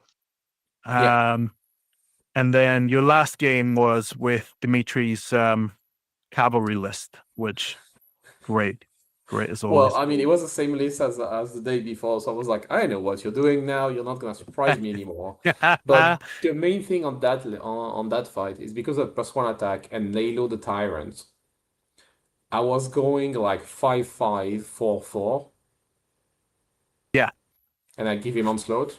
No, that was Laylo Tyrant. So they're 4 attack base. They have 3 attack base, 3-5, 3-5, 3-5, 3-4, +1 attack, 4-5, 3-4, and +1 strength. So, and then you have the Laylo the Tyrant, which is 5-6, 4-4, because I attacked the thing that 25 wounds. I basically one-shotted in 1 attack. That was because the Fiends and the other things don't have like an entirely too high number of wounds, and also the toughness is really low. I think it's toughness 3 across the board, which is not what you want for your big cavalry pieces and your big like kind of scary fiend. You say that, but you still crushed these 2 other games, right? Well, I mean, yeah, but I think that's exactly just kind of play. That's a weakness that you play around. Yeah. Yes, I think he played around it very well. So like, good job on that. It was having the mobility and objective and treasure, great. Once you get them on a kill mission, it's rude. Not every list can be good at everything. Yeah, I mean, you wouldn't want it to. Except dwarves those days, but dwarves are broken. We don't talk about Dispossessed. We don't talk about dwarves. So yeah. So in Champion of Chaos, we had Nacho with his Sybarites. It's a warband that people have seen before. Nacho came second on the Road to Define Edinburgh. Also won Best Painted. This warband is now banned. It's too good. It's too pretty. I have gotten so many good pictures that of just kind of taking candid pictures of the warband on the table along the terrain. It's just really cool. So big fan. Very well done. And yeah. That's it. That's enough. No, I mean the paint job is really good, and I think the warband is fairly well known, right? You know it's gonna work. You just need to play it well, and that's it. He played it well. Yeah. No, Slake Slash is such a good piece, and so good. And the leader is really underrated as well. Vasilak is really underrated. I have had my behind handed to me several times because of Vasilak. So the only time I've come up against him, I've been lucky enough to just have him on the other side of the board, and he got blocked up by terrain. Fair. Fair. Just run away. Right. So next up we have Ed's Destruction Pledged Dark Oath Savagers. No, Ed put a lot of effort in taking all of the chaos stuff off them. And also Ed is very narrative focused as well, as a player. Is in animosity campaigns and all of that. Big shout out to animosity campaigns and their new narrative season. That's starting a bit later than usual. But I've signed up because I want to be on the next. I want to be on the next Warcry game. That happens. So very excited to see what I do when I have to put together a narrative warband. Chat, that's going to be a laugh. But yes, an elite list of 7 Dark Oath Savagers, Trueblood with Great Spear, Slaughterborn with Great Axe, Proven with Great Blade, a God Speaker, a Dark Oath War Queen, the Slaves to Darkness version, and a Proven with Great Axe. So all of those models, very squishy, but with a very decent attack profile.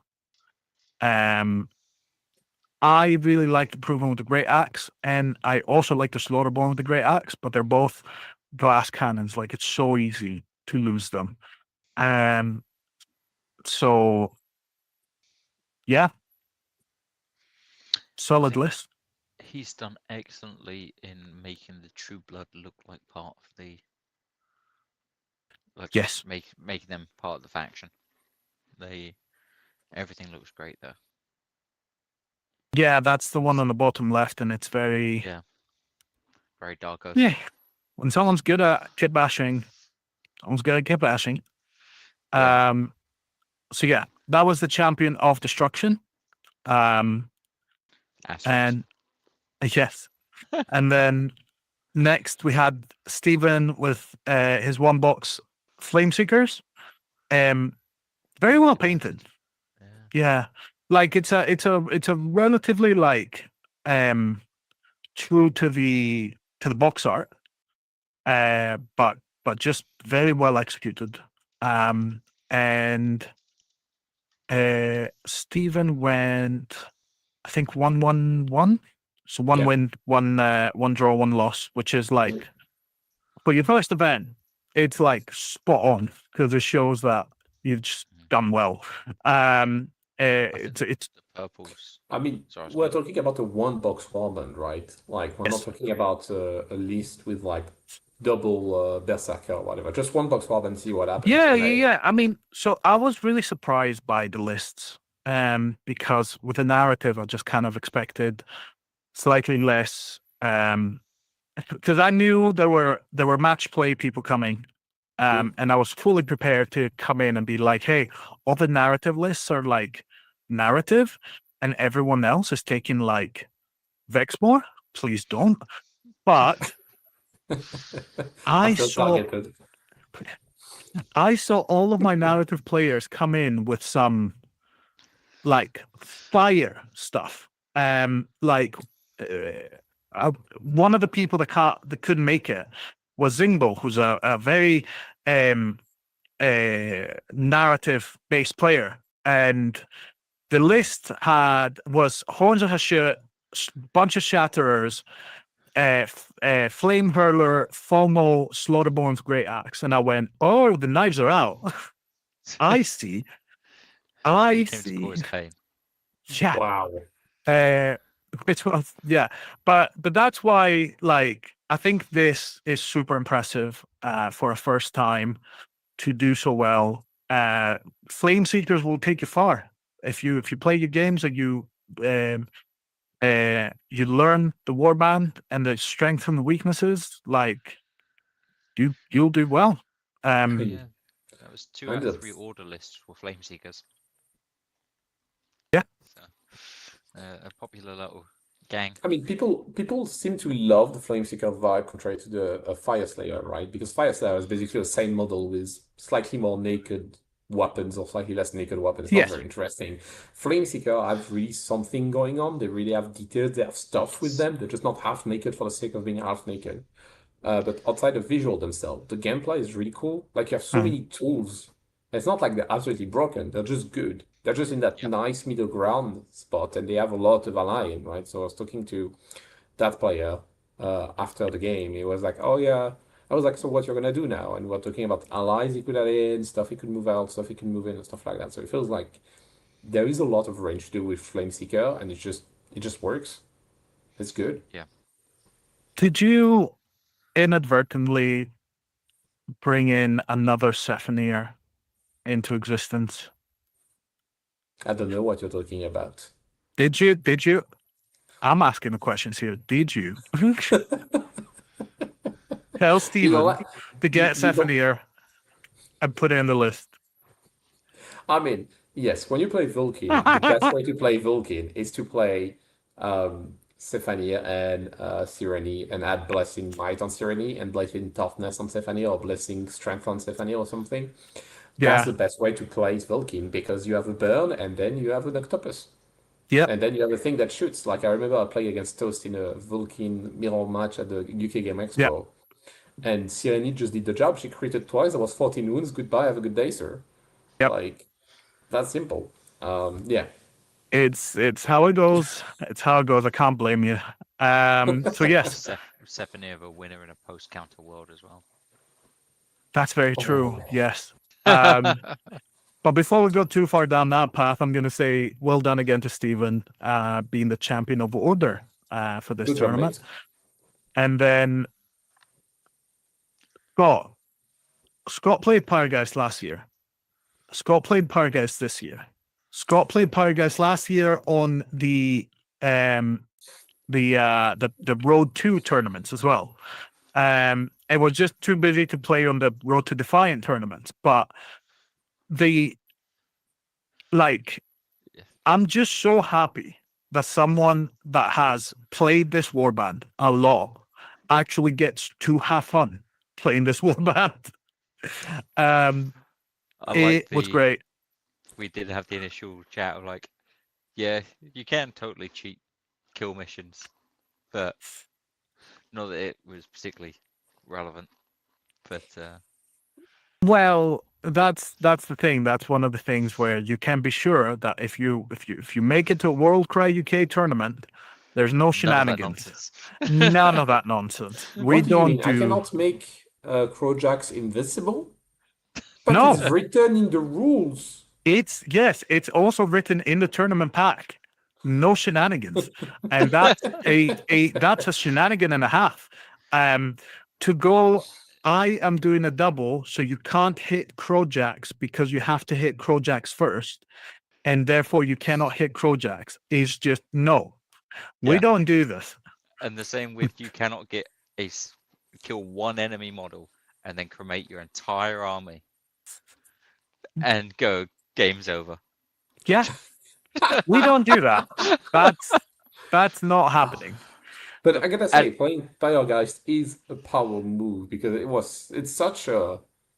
has been such a bad warband for so long, right? I think the reactions make them playable. I wouldn't say good.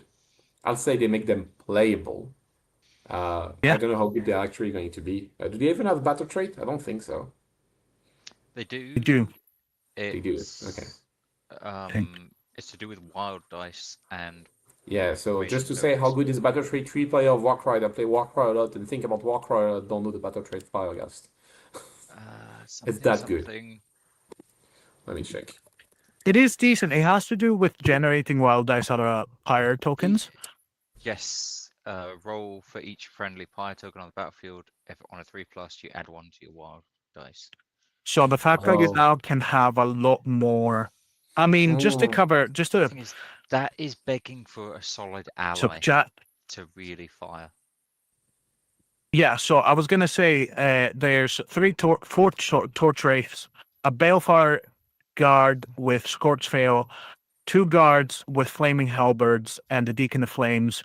So there's a lot of models there that you can just kind of push into dying and generating your pyre tokens. And that's one of the things where for Pyregeist, you now want your models to run in, die.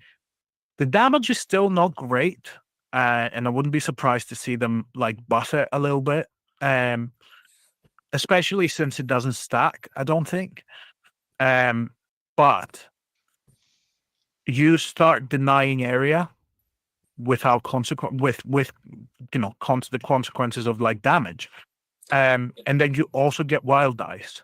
And some of the abilities that the Pyregeist have are really good, especially on like quads, where it's like you run one model into a bunch of other models and they get a bunch of AoE.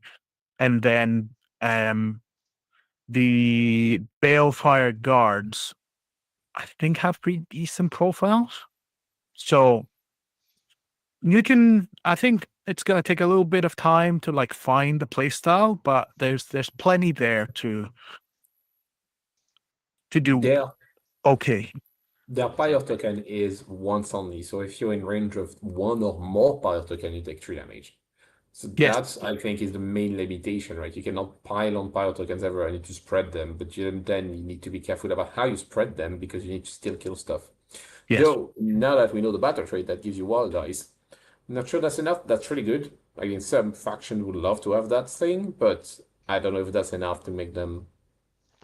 Yeah, that's what I was meaning.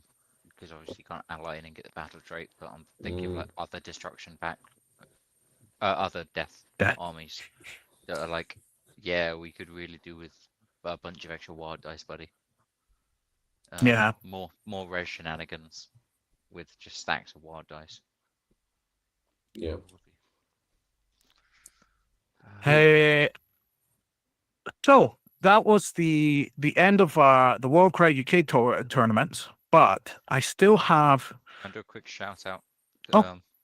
We've I know we've joked in the past about the state of Blades of Corn Demons. Yes, yeah. Somebody rocking up with a 5-man Corn Demons.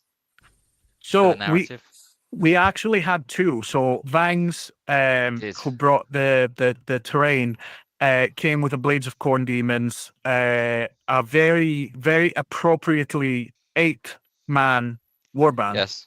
And then I saw Philip Brown coming in. With his 5-man demons. 5-man demons was Hyper elite Corn Demons. Yes. Yeah, it was. It's in those moments that you wish Corn Demon was actually good, you know? Yeah. Yes. Yeah. I did get some really good pictures of their matches though, because as a warband is very imposing, and I think I have a picture a bit further down, but especially they had a mirror match, so yeah. That was interesting. Corn Demons really shining through in that match. Yes. But yeah, no, absolutely. We had a bunch of others like Andrew with the really, really nice unconventional like iron golems, like a really nice kind of yellow and orange paint job on them, which was really nice. We had Richard with really well painted Wildecore, and yeah, we had Matthew with the other Vulcan Flame Seekers, and Dave with the I don't know if it was one box because I don't know if that was the number of dogs, but but it wasn't doing the 5 hand crossbowman. I would be very I would have had words. But yes, no, it was very good. But we're gonna move on straight on to indie tournaments. So I'm gonna go through them quite quickly because it's already 10 o'clock. But Cedar Cry, I got in touch with Norman. It was a tournament that was done, I think, on the day where there were like 4 tournaments. One of them being, I think, Road to Defiant. But we had 4 tournaments on the same day all over the world, and it was the Canada one. and Norman got back to me because I emailed to see how it went, because I think it was one of the first tournaments in Canada. So Norman got back, sent me some pictures that I have on the next page, and yeah, it was 4 missions. It was 6 players. It was meant to be 8, but there were some last minute dropouts. Missions pack was relatively casual. So yeah, Norman got back in touch. Big fan of Wild Eyes. 3 Heroes, 1 Chat has been talking to Mike, Armor Enthusiast, to get info on how to run a tournament, which was I thought was great. And if anyone is on the fence and wants to run a tournament, doesn't know who to ask, get in touch with us. In the States, there's a bunch of really good TOs, and over here in the UK as well, and in Poland. So if you see someone and you're like, how do they do it? Just get in touch, just message us, because we're always happy to help. But yeah. And steal our packs. Feel free Absolutely. to steal packs. Yeah, 100%. Just don't steal the one from Badger because it was really bad. 100%. I'm going to fix it. It's going to be even better. But yes, Norman's already eyeing up a winter tournament and another one next summer. And the goal for each is to grow the number of participants every time, which is really what we're doing with all of this. It's just building the community and getting more and more people having fun playing Warcry. I remember us discussing this one because the game shop also looked very, very cozy. Yes. So, okay. okay. But so on the results, we had Oni Ogre Invasion taking first place. I think at the end it was like a roll off because it was exactly the same amount of points in secondaries. So the Ogre Mod Tribes took it with 3-1. And the list was a Tyrant, Clawback, 2 Nobblers with Fortitude, and 5 Nobblers with Swiftness, which sounds like hell. That sounds so bad. No, I mean, it sounds really difficult to deal with. That's the thing. That's what I mean by bad. Sorry. Yes. Yes. As an opposing player, that gives me the bad vibes of oh no, I have to deal with that shit now. Well, you have to run after them because Nobblers are relatively fast, so super super swift Nobblers. Yeah, wild. So yeah, well done on that. Then second place, Don't Call Me Royal, the Beast Flayers, also going 3-1. And it was a list of a Flame Master, a Baron, 6 Trackers, and then Duval and a Crypt Captain. So obviously you have the parts of the warband that work, a bunch of Ghoul Trackers, a Baron to move them in place, and the Flame Master to execute. But having Duval and a Crypt Captain is Niven says they're going. See you later. You'll be able to catch this on YouTube on VOD, so no worries there. But yes, Duval and the Crypt Captain is an interesting one because you can call the Crimson Feast, and then it kind of gives Duval some safety having the Crypt Captain. The Crypt Captain is a pretty decent model as well, so yeah, very interesting list. Obviously did quite well, going 3-1. See if this rings a bell, by the way, Anthony. Look, a squid. Cities of Sigmar Dispossessed, also going 3-1.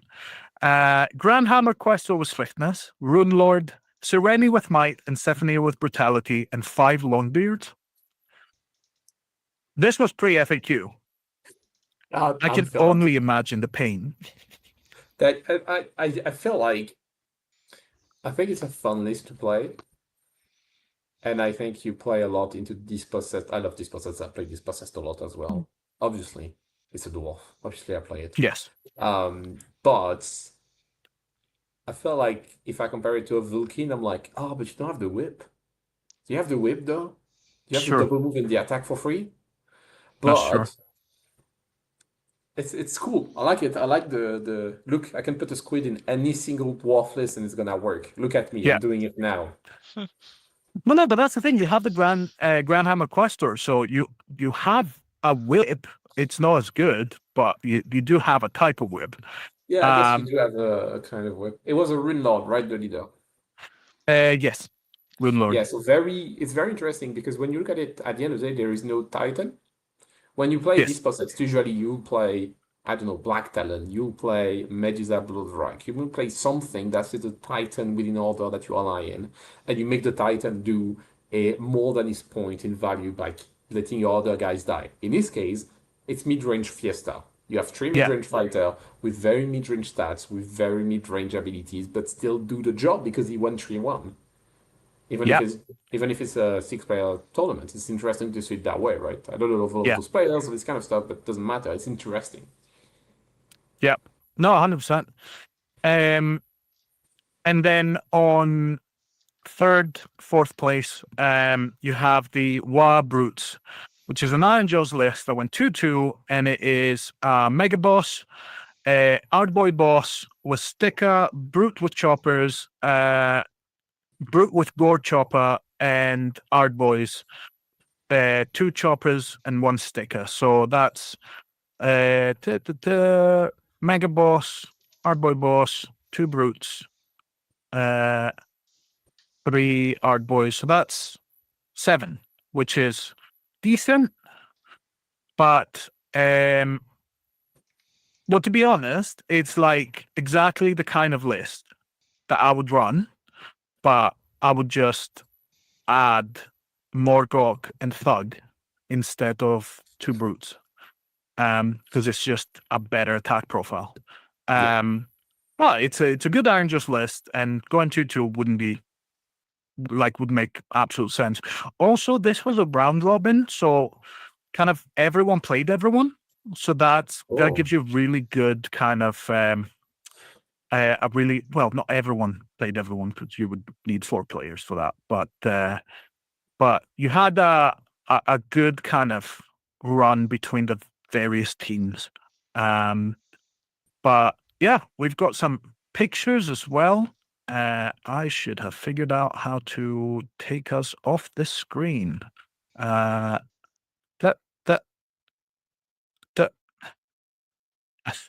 I think it works.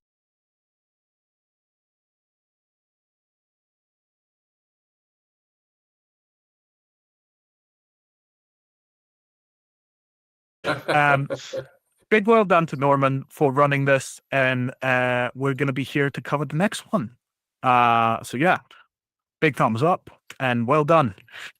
Moving on, Tuan Warcry. Minion in Turan, Hungary, running another one. 4 missions, 6 players. I couldn't find any mission info, so we're going to go straight into the final placings.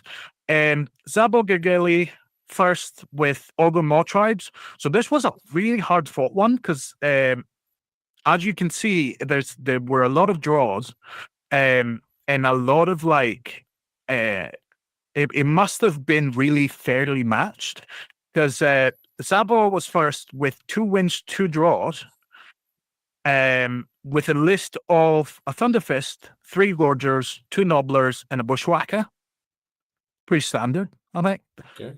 Then Benchik Balint came second with Questor Soul Sworn, 2 wins, 1 loss, 1 draw. And that was a 2 Spears, 2 Hammers, 2 Relictors list, which pretty decent. Spears is the thing that kind of gets me because I never see the range being of enough value, but the 2 Relictors, great. Good shooting. Yeah, I feel like 2 Relictors is quite the move. The spear is always, I tried the spear at the start, but I just quickly went into the hammer version of Questor because it just does more for the same point. Yes, the range is the only thing, but you can move them quite fast. So I feel like it's never that much of a problem. Not having the daggers one, the one that does the net, is interesting, but also I've not had a lot of success with them. So I don't know. And Yeah, so Marcy with Fire Slayers going 2 wins, 2 losses came at 3rd place. So that list was a Grimhold Exile, of course, like solid piece. What? The Grimhold Exile. Yeah, I'm just surprised someone plays it. That's all. Yeah. That's pretty cool. Lord. If it's the model, I think it is. You Yeah, want the one that jumped with 2 hammers. He has the same Yeah, position yeah. as Gortrek, Hudison, and the other guy. Yeah, so that's 5-4-2-4, but you want that for your Launchfire Blaze.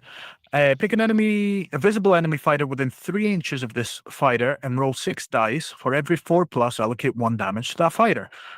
If that was the ability, you'd be like, But if that fighter has a wounds characteristic of 25 or more, for each roll of 3+, allocate a number of damage points to that fighter equal to half the value of this ability. So that's like a solid 9 damage on a 555 or a 666. Can go all the way up to 18 if you roll really well. But yeah, it's basically like it's basically a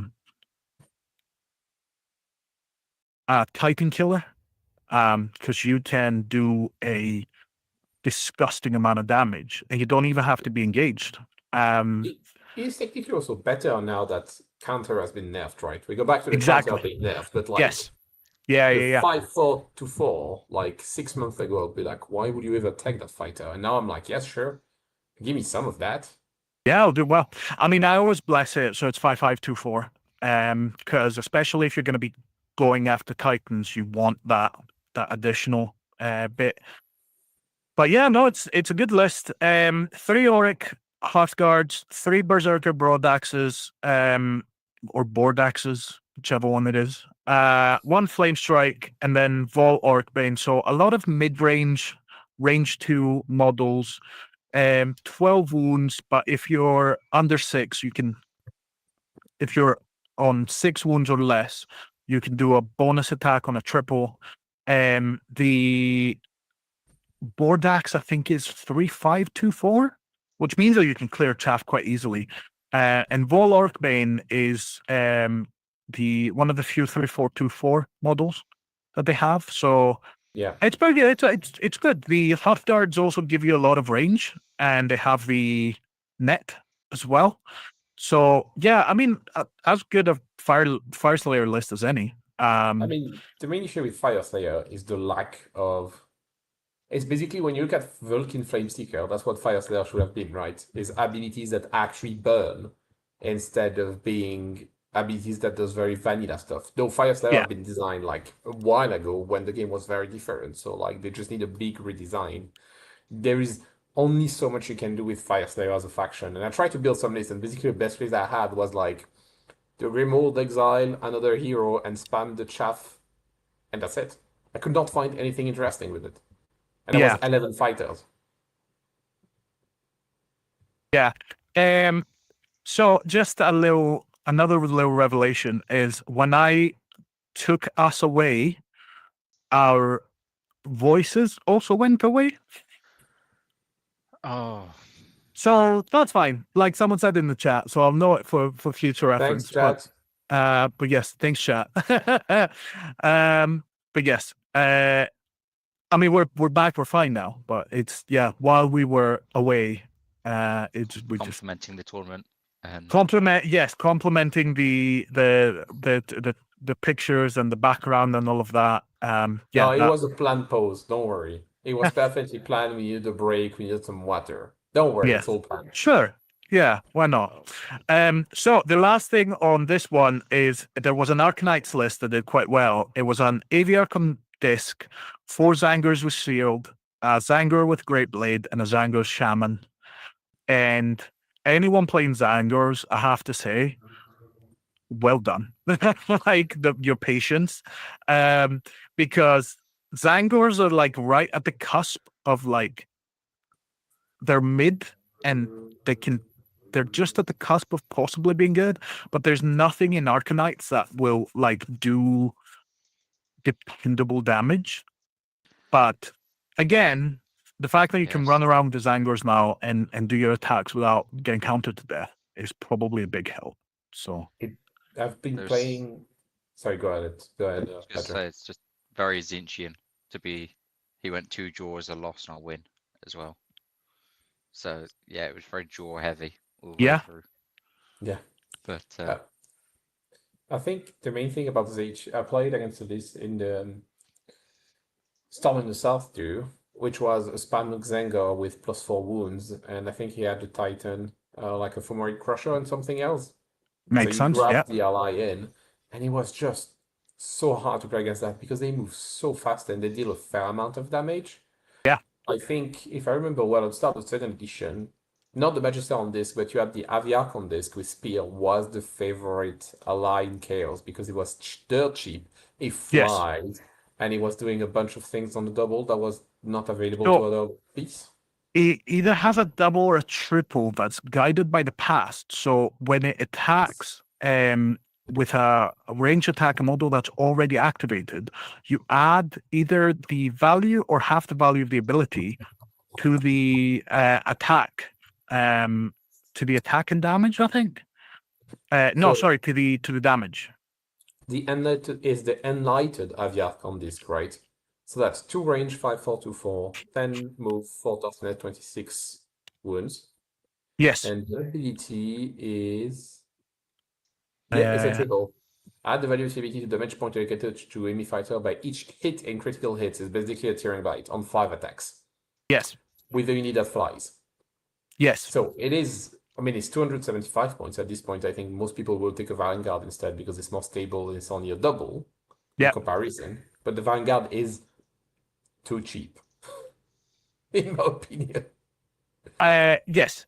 You also then cheat yourself out of the bow Trait. trait, which is Yeah. after the initiative phase, starting with the attacker, each player of a warband with this bow trait can roll 1 dice for each double, triple, or quad they have. On a 4+, they change the value of those ability dice to 6. that Oh my coin god, flip. it's a tearing bite that becomes a 6 instantly. As a Seraphon player, that hurts my soul. Can I have that, please?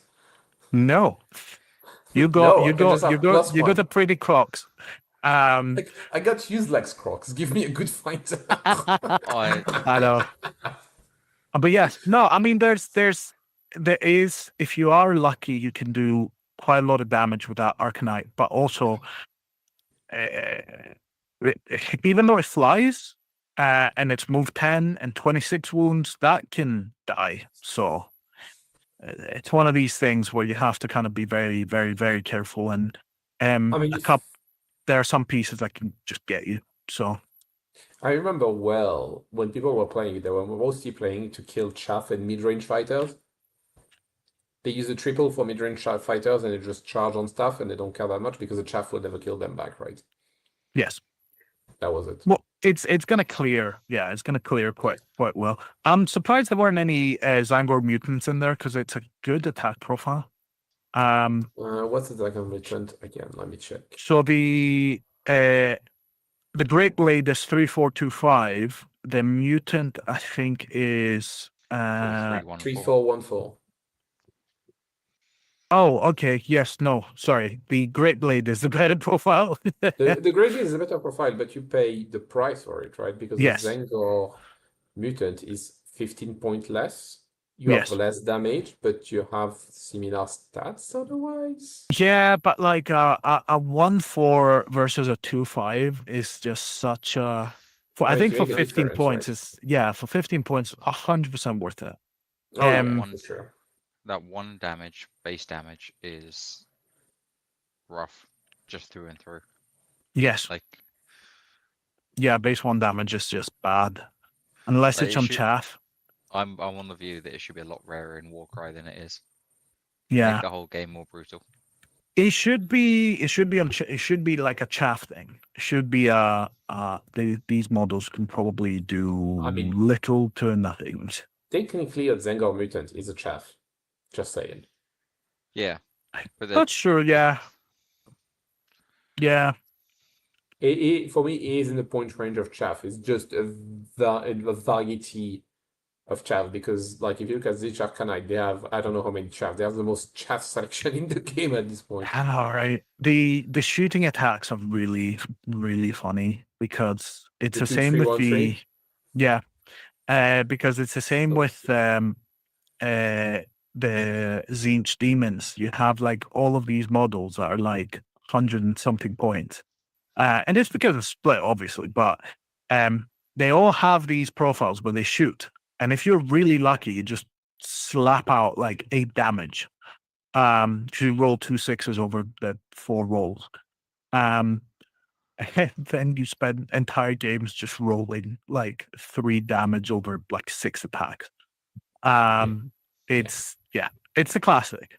But yeah, It's also the juxtaposition between the way the models are like super muscly dudes. There's like strength 3 base damage 1. I mean yes, but that's because they're you know about the Kyric acolytes are all nerds. Yeah. They're nerds and they just learned the spell buff. And whenever they finally like show themselves, they just go like "Walladoo," and so yeah, they don't know how to use all that muscle. They haven't toiled in the gym. They haven't burned it. Like us. Yes, Uh, I don't know what you're talking about. what's the gym? Is that the thing where you eat? Yeah, I was gonna say like none of us are here because we're you know acolytes Come of on. the We're doing a live show on Warcry on Monday evening. I think yeah, our I think categories that's of nerd were very high. yeah, We are it's the fine. Cleric acolytes. That's what we are. Morning swiftly on Warcry one box Nova Open. Yeah, so this was won by Justin Smith at the Nova Open. So it's really good to see Warcry at the Nova Open.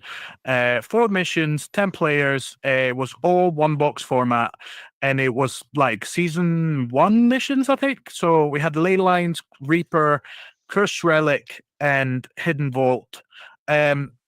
I mean, I will say I was just disappointed there was Cursed Relic and not Cursed Prize. I think Cursed Prize is the better mission out of the 2. But also I have a history. Everyone knows I have a history of being a Cursed Prize shill. So Yep. it's fair.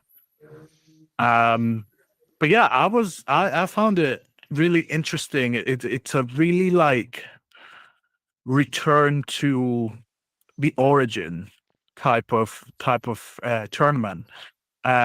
So yeah, And twist wheel represent. well, that's the thing. That's what I found really interesting. Like the twist wheel being, for like it's a pack of missions as again like very first season, and then twist wheel just ripping to the front. 4-0, Eric A with twist wheel like a regular box, Swarm Sage, 3 Dryads, Briarlash, Spike Spear, Harvester Blade, and the Halberd, which I think is just the one box setup. I am impressed. Like Twist Lead is not that good even after the buff. Well, so this was August 28th. So was that post? When Lost was it, this thank you. here? It will also depend when they set their cutoff. That's true. Mm, I'm actually just trying to. I mean, it's easy to see when. Give me. Where are the downloads? Downloads. Core rules. So that was the rules update was on the 26th. So I will guess that they didn't. I would be surprised if they did. That was very early, but also like It's like 2 days before the tournament. So I mean it's a 1 box, so it's not like you're coming with a build list and stuff, right? It's a 1 box warrant, so it's not doesn't have the same Yeah. implications. it might have just been, hey, just does anyone mind? But yeah, I mean, well done regardless. Twist wheeled are very like glass cannon warband. So going 4-0 with them on a tournament like that, very impressive. Second place was Derek with Iron Golems going 3-1. It was a stock Iron Golems with a signifier, basically. Solid. Iron Golems are just solid. And then works. third place was Untamed Beasts. Jason Bales going 2-2 with, again, like just stock Untamed Beasts. And, Toast will be happy about this one. I still believe that Untamed Beasts have one of the coolest models on the one with the spear. And I just think that a profile of 2-5-2-5 with range 8 with a bonus attack on a triple, which is also a pool, is just such a good model. Such a good model. And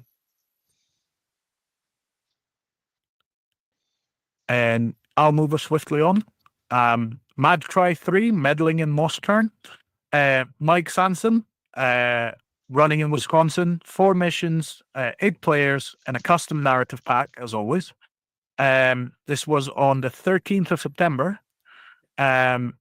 First place was Patrick with Slanesh Demons, Vexmore and Pals, 2 Fiends, 3 Demonettes. Very standard Slanesh Demons list, going through 1. Second place, Slaves to Darkness, Vanguard with Blade, +1 attacks, 5 Marauders with Flail, Vexmore +1 attack, and a Chaos Chosen. Again, solid. Yep. 3-1.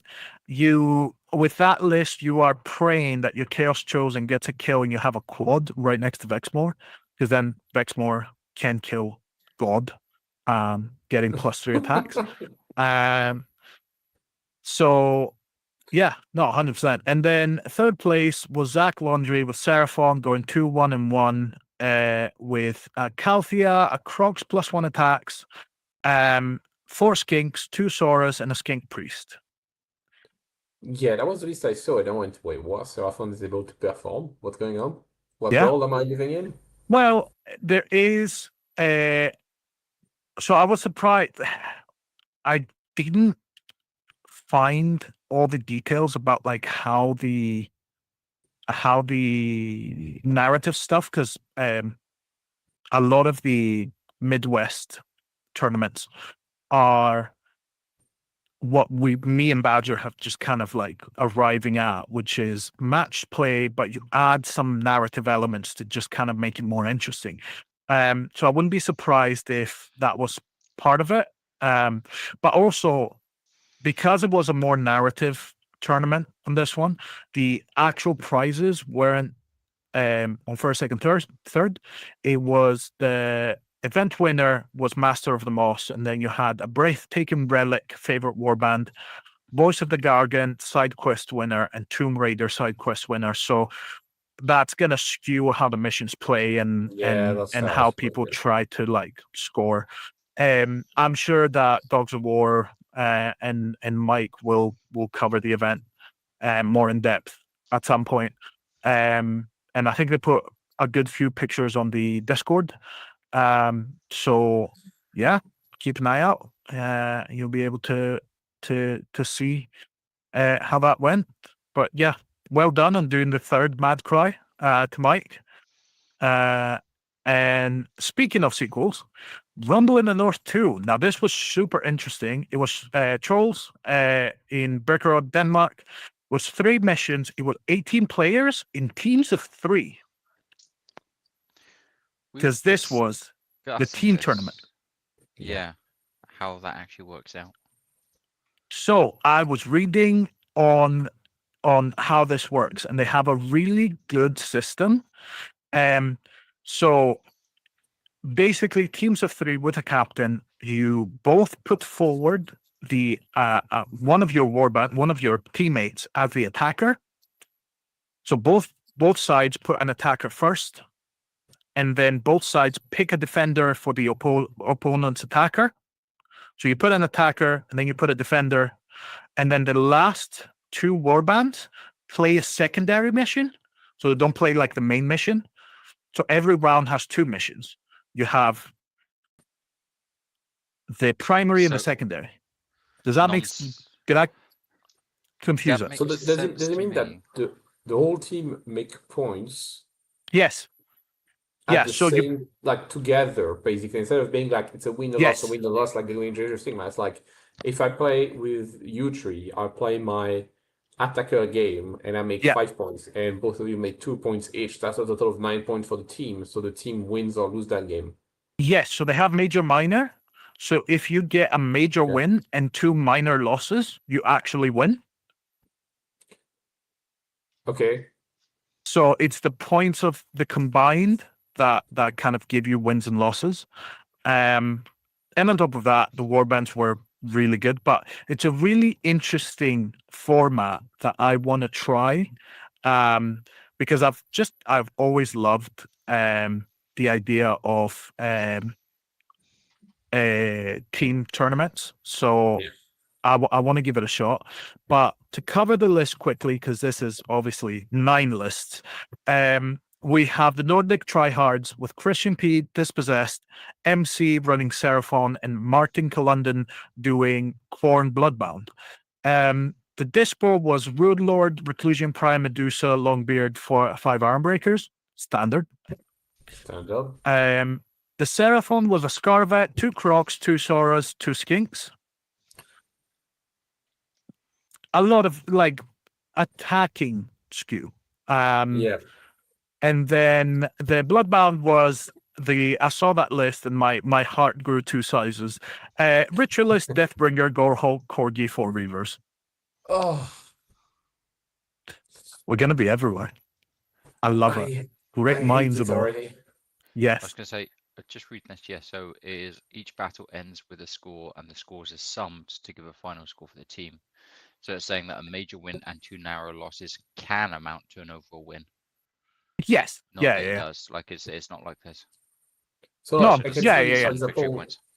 in round 2, the team made 42 points and their opponent made 38 points. So they won, but by like 4 points, which is basically nothing. Yeah. Yeah. It's a cool format, I think. It has No, potential. I will definitely be trying it out because it just seems really cool to me. So second, we had the Bearded Men. So Rolf, Wilfio with Skaven, Blaukings with Monster Killers, Steen T with Slanesh Cyberites. The Ironjaw. No, the Skaven, I don't know why it says IJ, was Scabbard Creep, Rat Ogre and Packmaster, 2 Clan Rats, Stormfiend with Doomflayer Gauntlets, which is like just doubling up on the meat. With might. Yeah. I think I might have forgotten to put the blessings. Then the Monster Killers was basically a Beast Knob, 2 Harpoons, 2 Clutch of Grots, and then Manok, Torka, Shank, and Gikit. Just doubling down on you will never move between the 2 Clutch of Grots and Torka and Shank. You will never move. In a game where you get to put up your defender based on the attacker, Yes, having a heavy control as one of your 3 teams is that is a fun spot element. on. Yeah. And then the Sybarites was, I love the fact that it's Sybarites, but it's really not. It's Harbinger of Decay, Kagra, Zarsha, and Razek. And then you also have a Lord of Hubris and 3 Homunculi. Oh, So I love it. It's so good. it's wild because like the Harbinger just switches off abilities, and Yeah. then Kagra, Zarsha, and Razek just teleport around the map and like sit on your objectives and become stronger for it. And then the Lord of Hubris just runs around looking for a duel with like a bunch of homunculi that just run around. So yeah, good list, very good list. I love the fact that we're back to what we talked about before, specifically what I said about mid-range, right? Like a bunch of those lists are the classic chav big guys, but then a bunch of those lists are also like mid-range Fiesta. Yes. Yeah. And Well, I yeah, find because that, you can yeah, pass damage now without like, absolutely yeah. wrecking yourself. I think the fact that counter is not as good as it used to be, and it's literally what it should have been from the start, right? Just a thing to optimize your action pool Yes. instead of being the thing that you do by default, makes it so your mid-range fighters suddenly become more interesting. Yeah. And it's something we've noticed in this building, right? We tend to be like, oh, this one is not too bad. I'll play against some Slave to Darkness list with their Chaos Warriors, Paired Blade. 2 months ago, never played that. Like, you don't want to play that. You're gonna get countered to death. Today, yeah, sure, I'm gonna play it. 4-4-2-4. That's not a bad profile for cheap points, right? Yep. No, I mean, I used to run a list of Ethelim and friends plus a bunch of Slaves to Darkness, like the really efficient models, so like all Yeah. T6 models. And they were great.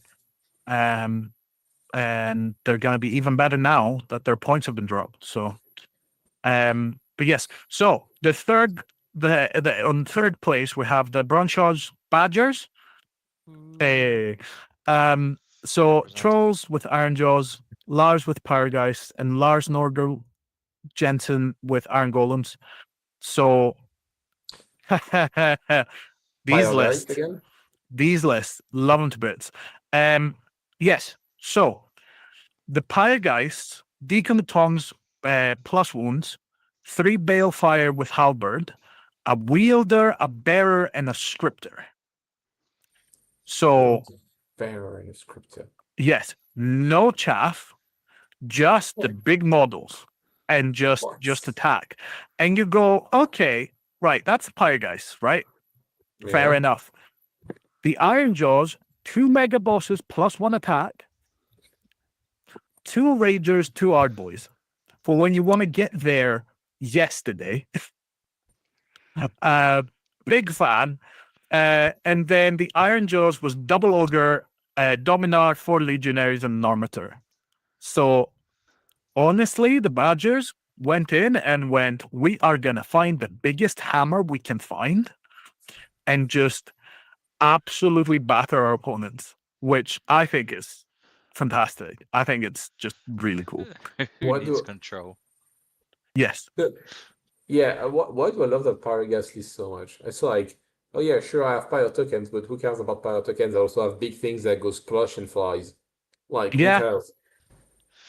Yeah, pretty much. Like you just kind of go, we're just gonna scrap. Which they can, like they do have a lot of offensive abilities. So yeah, no, it's really, really, really cool. And I yeah, love that in terms of like creative list building. And again, that list, the Pyrogas list, is mid-range Fiesta. yes, yeah. I mean, the wielder is pretty decent, but yes, everything else is just somewhere in the I mean, middle. the Wielder is still fairly like, yeah, okay, it's not fully mid-range because it's 3-6 damage profile and he has like +1 attack, so it's 3-5, 3-6 in the thing, but the rest is very mid-range. Like it's not gonna 3-4-2-4 is not gonna kill a billion things, right? Yeah, but I will just say, like, a big well done for running a teams event, which I don't think has happened before. And also, when the Rumble in the North 3 happens, I'll be looking up tickets and bullying my friends to come with. Is that an hint? Hmm? Is that a hint? Are we supposed to go to Denmark now? Let me have Insane. But London. we're all free. We can just show up and call ourselves something else, Badgers. We're all free, are we? How would you call the bearded guys? No, wait, that's already a thing. Well, I mean, yeah, that's Yeah. already. Yeah. The bearded badgers. That, We'll That figure out feels- the name of the team better than that. Come on, we can do yes, better. that feels reductive. Right. So Let's take whatever names they've done and mash them all together. and mash them all together. Right. So TTS September League is currently ongoing. I put it up, and then I was like, "Why is there only one mission?" And then I realized that we're just halfway through the month. So we'll cover on the next one when it's actually done. But that covers every event that's happened in the last few weeks. So we're gonna go on the horizon. In September the 20th, Gran Canaria, Spain, 12 players, Torneo d'Agor Orc at Las Palmas. It's funny, but I found out a lot about looking into this. I found out a lot about Western Sahara being a non-self-governing territory and Morocco and all of that. So that was really interesting. But it's really funny because, as you'll see later, if I had a penny for every Warcry tournament that's going to happen in the next couple of months in an island in Spain, but an island off of Spain, I would have 2 pennies, which isn't a lot, but it's weird that it's happened twice. So yes, check War Tally for details. It's all there. Really looking forward to the results from this. Then the next day we have Fury of the Arena 2 in Georgia, USA. 32 spots. Everything's on War Tally.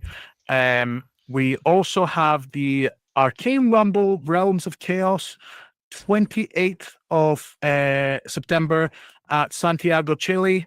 16 spots. And on the 28th, we have Bear Cry 2 GT in Madrid, Spain.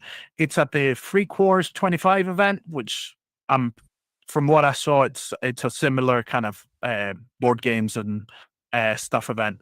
And it's run by S Smart, who's a regular in the Discord. So good luck.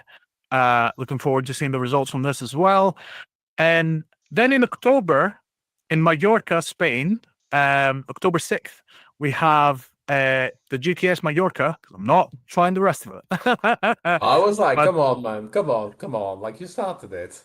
Listen. My Spanish is... So yeah, Y it's at the... Escalada Bolitza. What? That. Y Escalada Bolitza. There you There go. we go. We just need to ask the other guy Yes, to pronounce It's at the Balearic Isles. So yeah, I was like, we have a tournament in Spain, and then 2 tournaments in Spain that are in Isles, which is really cool. And then continuing in October, we have, and continuing the island tournament, 19th of October in Sicily, Spain, Mesanto's running a tournament, 20 spots. It's my favorite part is that I know enough Italian to know that the store is called the Nerd Cave, which is, I love it. It's very appropriate. So good.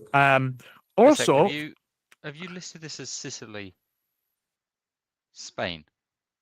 I did No, put it Sicily, said- Spain. Wait, what? No, did it's you? Sicily, Italy. Yes, Okay. Listen, it was getting late when I was doing these last night. All right. You're No, I'll looking just all put- I'll- islands to So Spain. if you Just after saying hadn't, your Italian is not that bad, I'm like, bro. it's all right. Listen, you know what your neighbors say, right? But yes, no. It was owned by some of the Spanish countries way back when. He's only 700 years out of date. It's fine. So technically, everywhere is English. Third? Excuse me. Go on. You Next. big British nationalist over here. No, I was gonna say there is a fun fact in all of this, because it's in Palermo, in Sicily, and the Greek name for the game of werewolf, or like, you know, in other places called like Mafia and stuff like that. But the classic game of like having everyone in a circle and you have like secret traders and stuff like that. We call that A Night in Palermo, and it was first out in the 1982, I think. So yeah, here's your little fun fact for the day. Shining mean, society that with makes Phylax. sense. It is the home of the Casa Nostra. Well, there you go. But yeah, moving on. Mafias. Moving Sure. on. 26th of October in Minnesota. Dan's usual narrative / matched.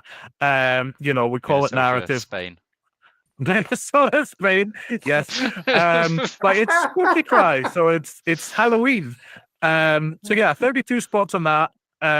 Get in touch because they're usually very well attended. And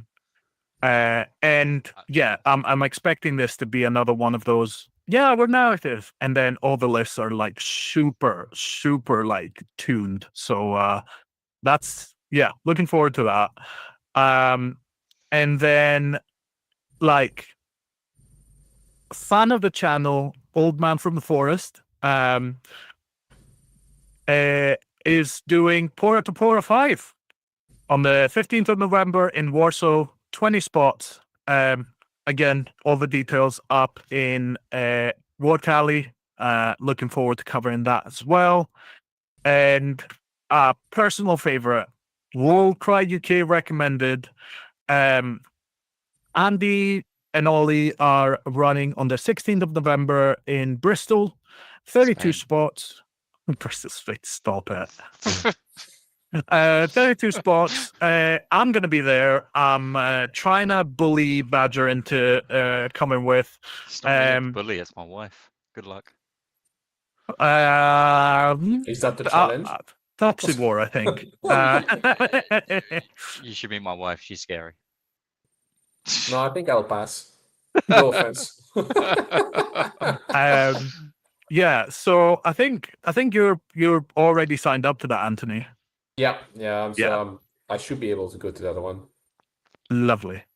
Hopefully by then dwarves are gonna be back to normal. Doesn't Otherwise, matter. everyone is gonna have a bad time. Doesn't matter. Deathbringer doesn't care. Deathbringer cuts through the dwarves in however. Oh my god, Deathbringer! I have so many things to say about Deathbringer. No, don't start this. Don't. Let's keep moving. Otherwise, I'm gonna have a rant of 1 hour about Deathbringer. We do not have it. Listen, we're gonna get to the end of this, and then I'm just gonna leave the stream open, and you can just go ahead. Hey, that is how you Yeah. get canceled by YouTube for too many slur in 5 minutes. I was going to say that.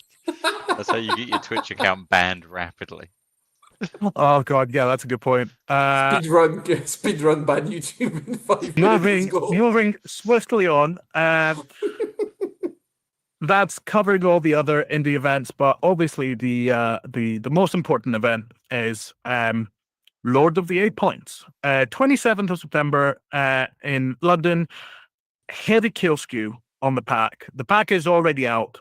I am planning to do some small adjustments. But yes, there's missions from Badger's first pack for round 1, and then a combination of missions from the Toad pack and some of the official ones for round 2 and 3.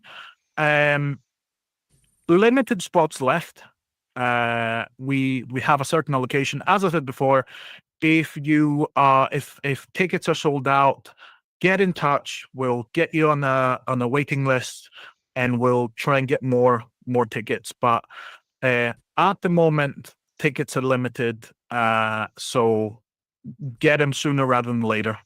And you can get them at lgtpresents.com for the tickets. You can also find it through the WorldCryUK website because we always have stuff up there. And obviously, coverage will be on this channel, and all the pictures from the event will be on. There is a big chance that we might be streaming from the event, so I'm very excited about that. So yeah, get your tickets, and if you can't, keep an eye out because we'll have the best coverage that we can get for you. And you'll be getting better. You'll be getting better trophies than these, but I wanted to put them on.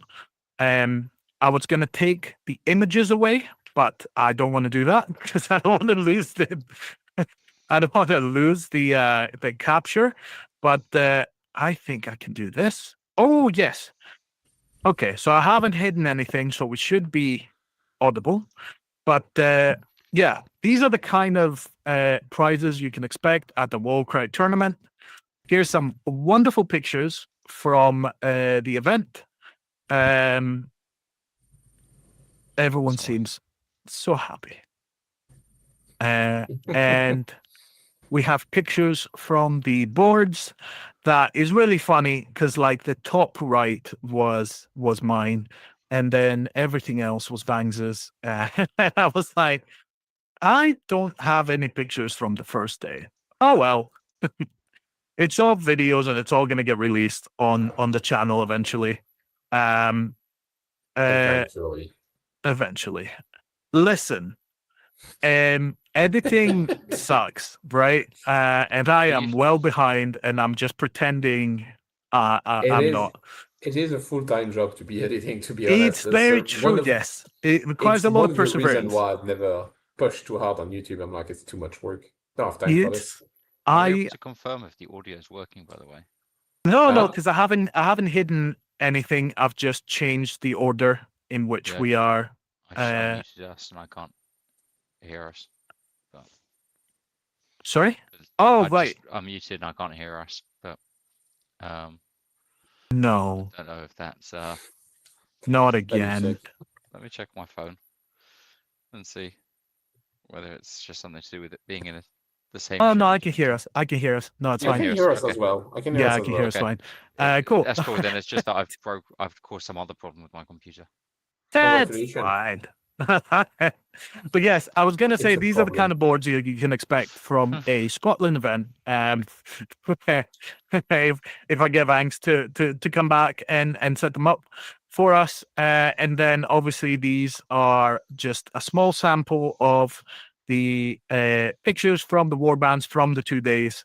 At the very bottom you have the best painted. You have Blades of Corn on the top right. You have a really nice. We went for a vertical one of the Slanesh demons, and you can see the Nurgle demons on the Nurgle Rotbringers on the bottom left. So yeah, just really, really cool stuff. Obviously, all of this, as with pictures from any of our events, are going to be on our website at WorldCryUK /tournament-galleries. So now I will put this back in its place, bring us all back. And I'm going to start with saying thanks for watching. If you watch live or if you watch on VOD, thank you very much for your time. This is shorter than last time, but not by much. We're still overshot it for about an hour. So, well, once you cut out all the bits where we're muted and not. That was 15 minutes. Not even actually. If you can have all the bits where we actually trash talk. Well, that's the most fun parts, actually. But slurs. Wait, do you want to talk about Deathbringer? No.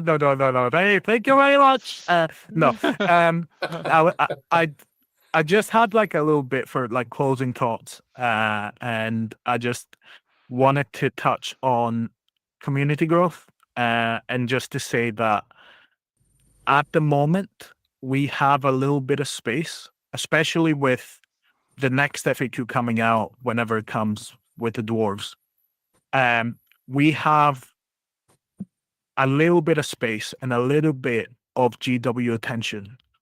And I think that if you love Warcry, let's be honest, if you found this channel, you have to love Warcry. If you love Warcry and you've been looking for a time where it would be optimal to run a tournament or start a local group or get some learn to play sessions this is the time. We're going to be having a lot of a lot more than usual attention on our wonderful little game. So 100% try it if you want to run a tournament. Talk to people, get your community together, and and and and do it. It's the most fun I've ever had.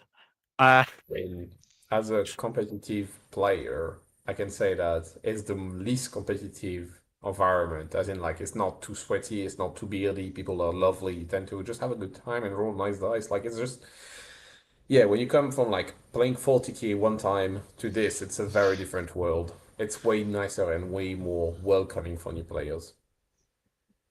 I think a big part of it is as well that the what makes someone a good player of Warcry is less the strict memorization of Yeah. of rules. It's less gotchas and less rules humming and hawing, and it's a lot more about reading the game, about sequencing, about knowing when to pick your moment, and about strategy, and about the actual actions and playing of the game. And I think that's why a lot of people like kind of come into this game and find success.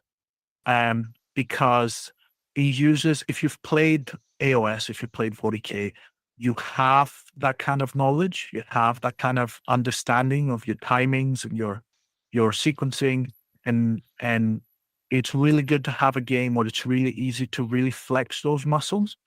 Mm. And the list building is also just I mean, the list building really is the cool. funniest part for me. When you Yeah, look it's the at best. all the games, you're like, yeah, I prefer the list building from Warcry. It's probably because we have some people are gonna say we have too many options, but also it just means you can make the cool list you want. You like this model, make a list about it. Who cares? If I you're there for the think fun, you're there for the fun. Oh no, It's- my steak is too juicy. I've been using this phrase so much, and it's just so pertinent all the time. Like Yeah. too many options is not a bad thing. It's, It's But yes, also- sorry, Badger. I was gonna say it's that sweet spot of having lots of options for list building, and that doesn't require you to always buy like an 80 quid vehicle or something. Like it's that you can pick up singles here and there and go, I've got a dumb idea. I'm gonna try this meme list, and it's not gonna cost me hundreds of pounds to do so. yeah, I got friends that basically spend their time on eBay just buying the models they want exactly for the list they're trying to build, and that's the end of the discussion. Yeah. I got all the friends than you that does that. And it's That's a lie. also it's the game where you can be like, people ask you which faction you play, and you can be like, I got some of all of them. Yeah, I don't want to talk It's- about my addiction to plastic.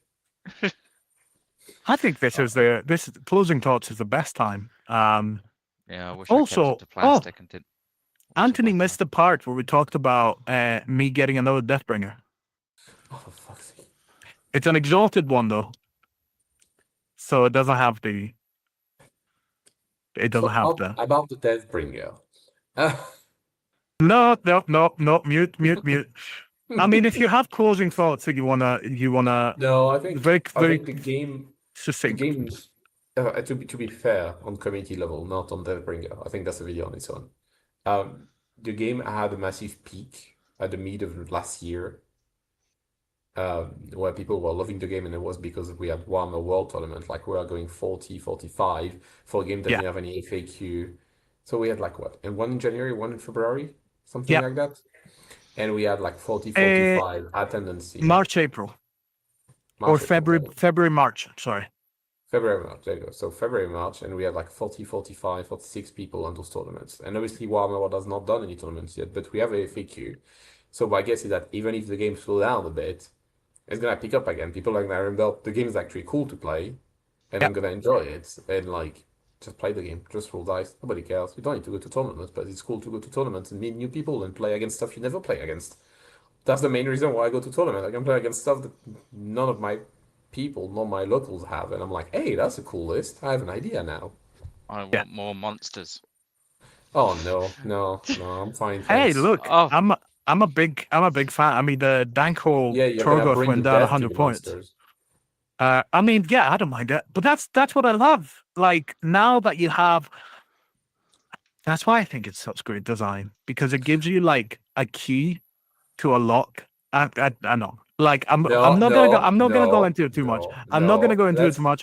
I'm sure you'll do an article, but like And yeah, now no, that the Mutilith is only like 245 points, then what?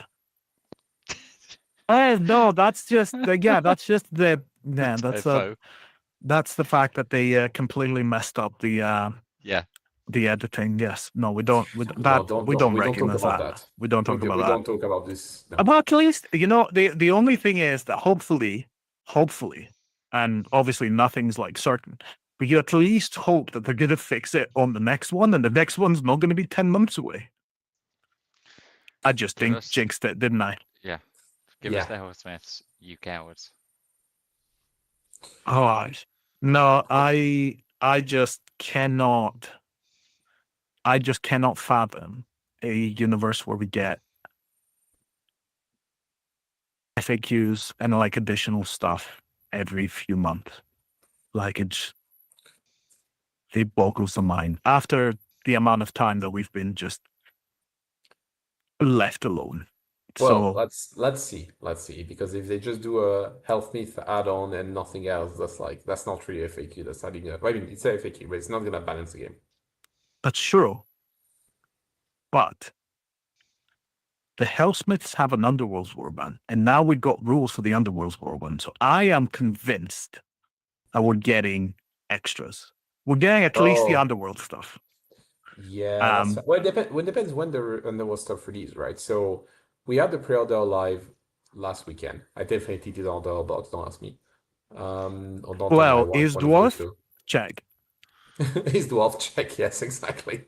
So we should receive it the 27th and 29th of September, and then we have the Underworld Warband that should arrive after that. I expect in October to be the 1 year anniversary from the release of Underworld 2. So let's see. We'll see. No, I'm really excited about it. And yeah, I think that I think that was really interesting that we had 3 months of just non-stop tournaments. And that is partly my fault. And I will work to in the future spread them out a little bit. But I think that even with all of that, still getting like such consistent numbers is just great. And seeing like all the groups and all of that. And that's over a period of time where we haven't had a lot of the pre-FAQ. The groups were still kind of growing. And now we have next year where we're going to have again Tabletop Scotland. We're going to have again possibly UK Games Expo. We're going to have again Warcry and Norcry picking up, and stuff in Denmark and stuff in all different sides of Spain and Canada and all of that. And I'm just really happy to see it grow and move and get better. So yeah, I just want another tournament at Warhammer World, right? That would be a very good thumbs up.